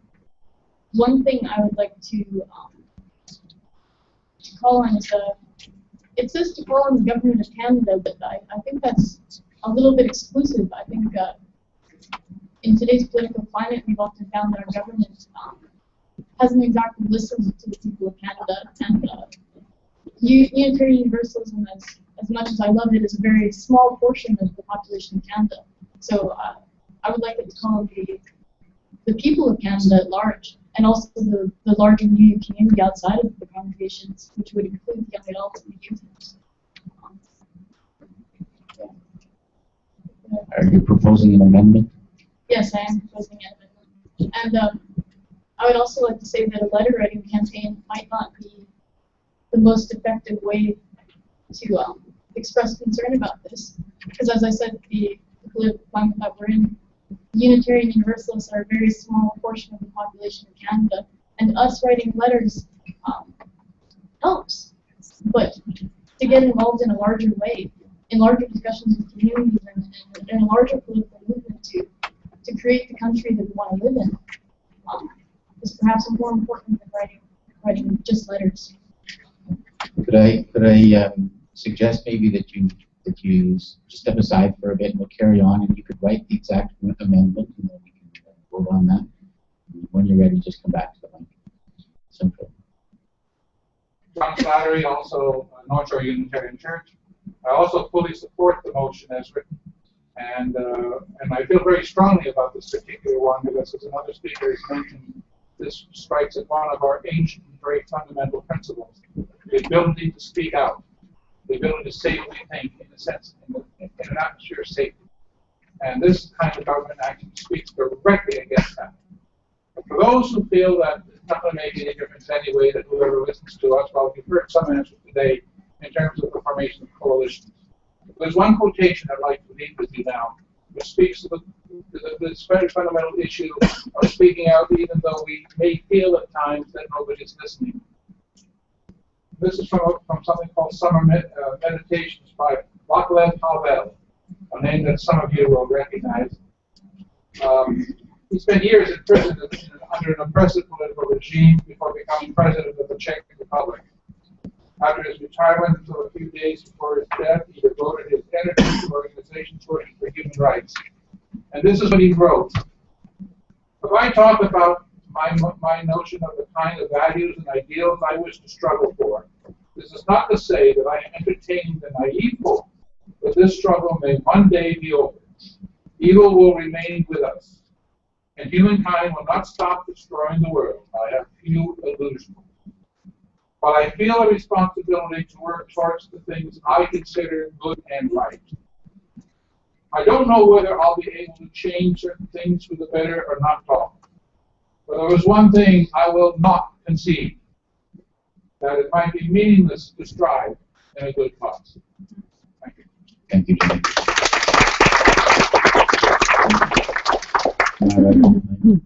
Cynthia Nied, your congregation. I do personally support this, but also our congregation will support the resolution as it is. But what I wanted to say was, we each write our own comments. It can sometimes have a bigger impact than just one statement from either the CUC or one church. And I agree with Devin as to why we should be supporting the resolution. Thank you. Right now. Tori from Grand River, Waterloo Kitchen. Yeah, I really find myself shifting on this, and on the basis of three points. Well, first point being that this is consistent with our principles for democracy. It's a very important aspect, freedom of movement, freedom of speech. So I think that that's something that we really need to recognize when something is that consistent with our principles. I really appreciate John Slattery's comments and his quote from Václav Havel, who has known from personal experience that we need to speak out in ways that are consistent with our sense of integrity and with our value system, regardless of whether we think someone's listening. Because if we don't, then there truly won't be anyone who's listening left. And I appreciate Danny Cooper's comments about extending this issue, whether or not that is a change in the resolution itself, but it's clearly something that the internet is has been struggling with, and I don't know all these things, but I think it's a broad issue. I think the resolution is well written. It has an actionable component on it, and it certainly has brought to my attention something that I was not aware of, and I appreciate very much running around it. Thank you. Thank you. Danny, have you composed the amendment? You're really close. Really close. Is anybody else to speak to this in the meantime? Right hand, Mike. Stephen Anderson, Unitarian Church of Vancouver. In the event that we pass this resolution, I mean, if that's what happens, I think it places a particular responsibility on those who are here, who have been discussing, listening, and who will be voting, to go from this room and to make sure, as best we can in our congregations and fellowships, that what we are resolving to do will indeed take place. It's been our experience, I think, with many of these resolutions that we feel really good when we resolve and vote. I've seen a lot of absence of follow-through once we return back to our congregations and fellowships. 4 years ago, we passed a resolution calling for a national affordable housing policy, for example. I was the chair of the monitoring group on affordable housing, and I'm struck by that it was a minority, it's been a minority of us who have continued to agitate and to write and to lobby for affordable housing policies. So my call to members that gets read here today is that if we pass this resolution, let's do something about it and keep at it.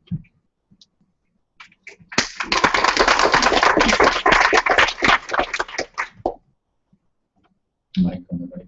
Hi, my name is Andy Blair, Halifax.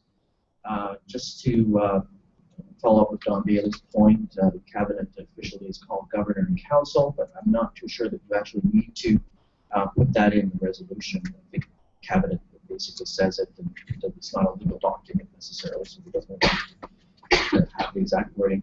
I support this resolution strongly. Everybody at Halifax Concrete does as well.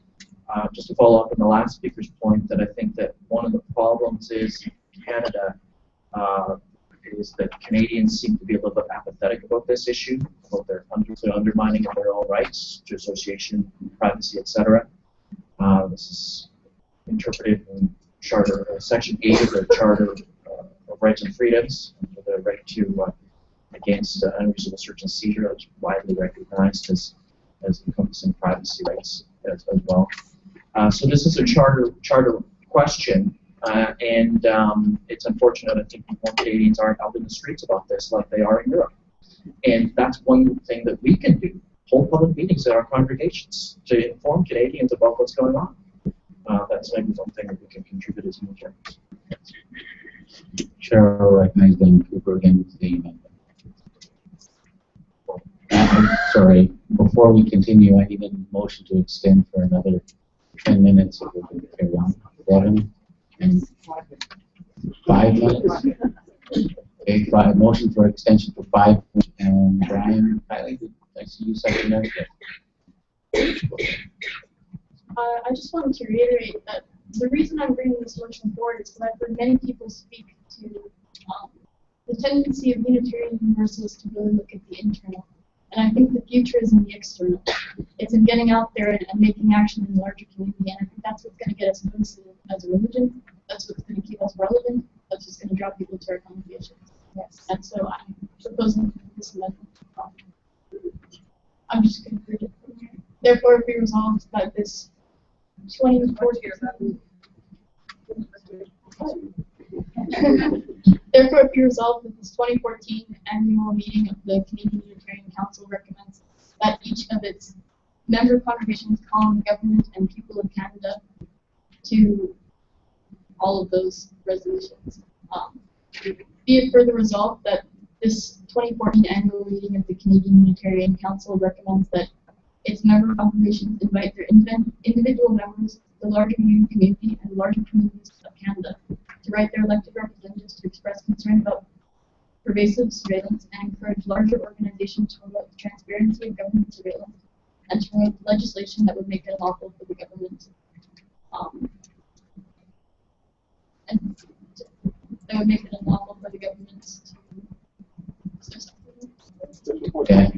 Slow down. Danny, if you bring what you've written up here, we'll put it up on the screen so that people can see it.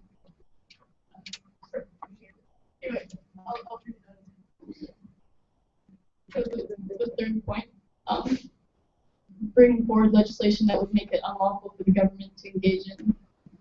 Recommends that its member congregations invite their individual members, larger community, and larger communities of Canada to write their elected representatives to express concern about pervasive surveillance and encourage larger organizations to promote the transparency of government surveillance and to promote legislation that would make it unlawful for the government to engage in pervasive surveillance, including the routine mass collection or storage of its citizens' communications, movements, or metadata.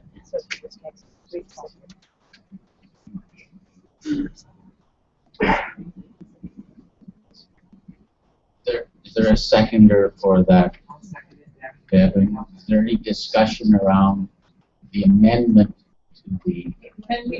We have to see it. It's going to get put up as soon as because typing. Karen Johnson Hussein, UCN for Niagara. I actually have a question for you. If we pass this resolution, whether amended or unamended, is there any reason why the CUC itself cannot afterwards make its own statement to the government? So I think there is an intent to put out a press release, right, based on this amendment as it stands.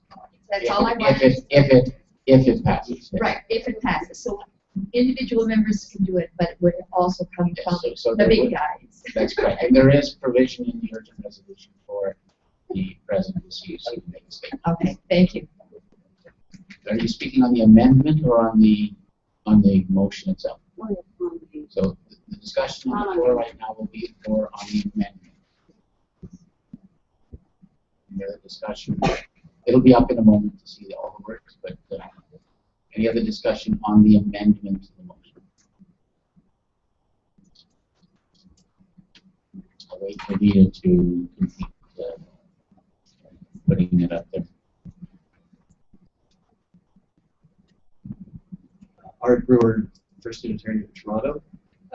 Just a point of grammar here. You can't really call on the people of Canada to provide its citizens, etc. So there needs to be some additional wordsmithing here, I think.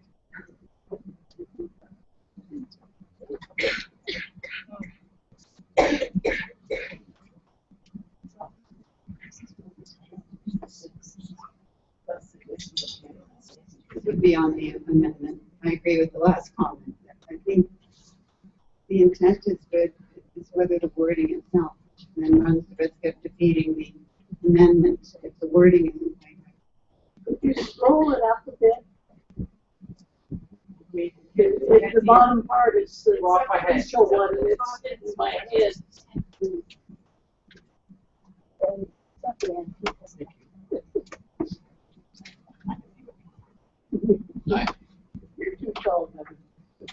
I'm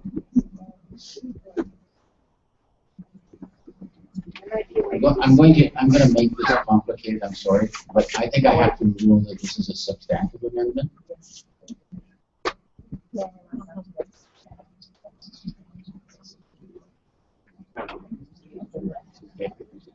You can challenge my ruling. And I just remind you that we'll probably need to break and take this in the afternoon.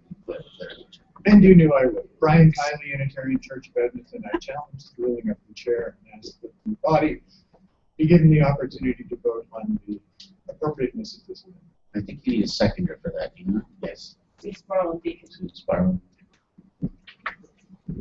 We're now discussing whether or not this.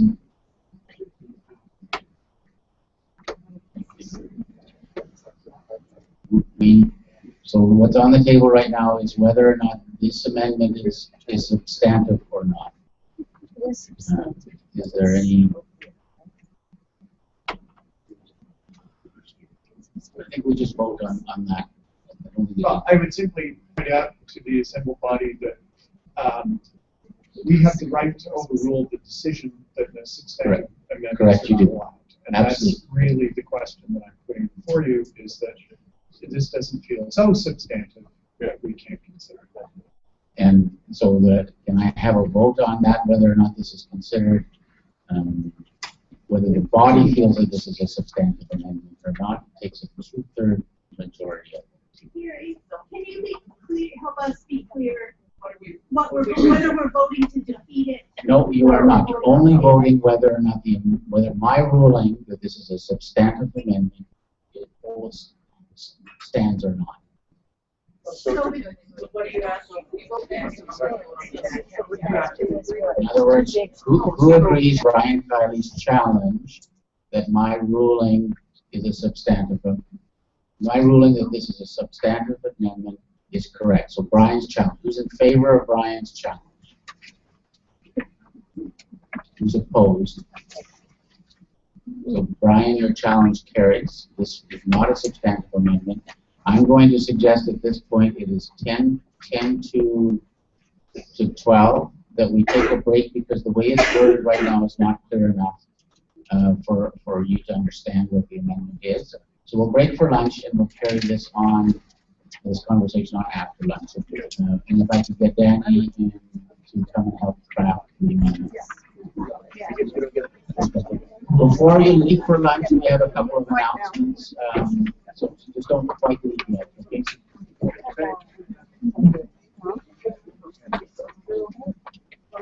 So a couple of ACM housekeeping announcements first. You'll hear some of these again tonight, but I wanted to get some of these through.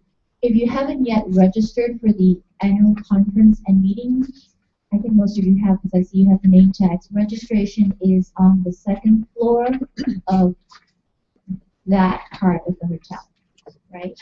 And on the back of the name tags, you'll see Uni the Unicorn. He or she is color-coded, and that will let you into the meals that you've paid for. So make sure you keep your name tags on at all times. If you have signed up for a special meals, vegetarian, vegan, gluten-free, at the meal times, please identify yourselves to the servers, because your meals won't be set out. You need to let them know who you are. Okay? And if you haven't signed up for a special meal, you're just going to have to eat with the rest of us. You may have noticed the elevators are really slow. So if you can, please use the stairs. You will also have noticed that Fun T Albert is our ACM photographer. She'll be going around taking pictures. We'll be posting videos and photos on our Facebook, etc. And when you register for a conference, you signed off to give us permission to post your photos. But if you have concerns around privacy, confidentiality, or safety, please come and let me know if you don't want your picture posted. What tables? Lay Chaplains, USJ, there's several. Okay, so all the display tables, CUC book table, T-shirt, people wearing T-shirts, CUC T-shirts, please stand up.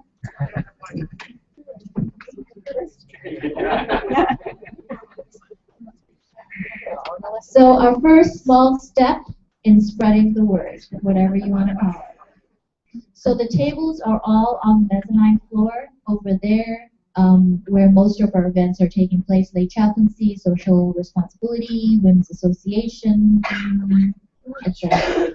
Don Bailey has a table over there. Don, stand up and wave.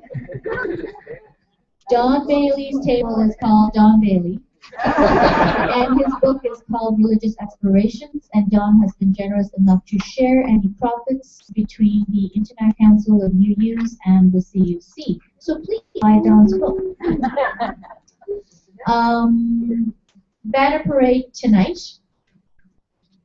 Dinner is early, so banner parade tonight starts at 6:50 in the Grand Salon, which is again on the second floor.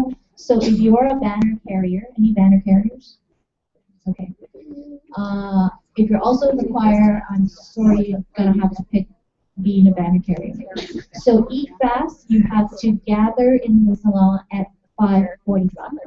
Okay. The host committee has an exciting event planned for you tomorrow night. It's called the Many Flavors of Montreal. Come and be excited. The Sunday service offering this year goes to two organizations. One is a local Mohawk immersion school.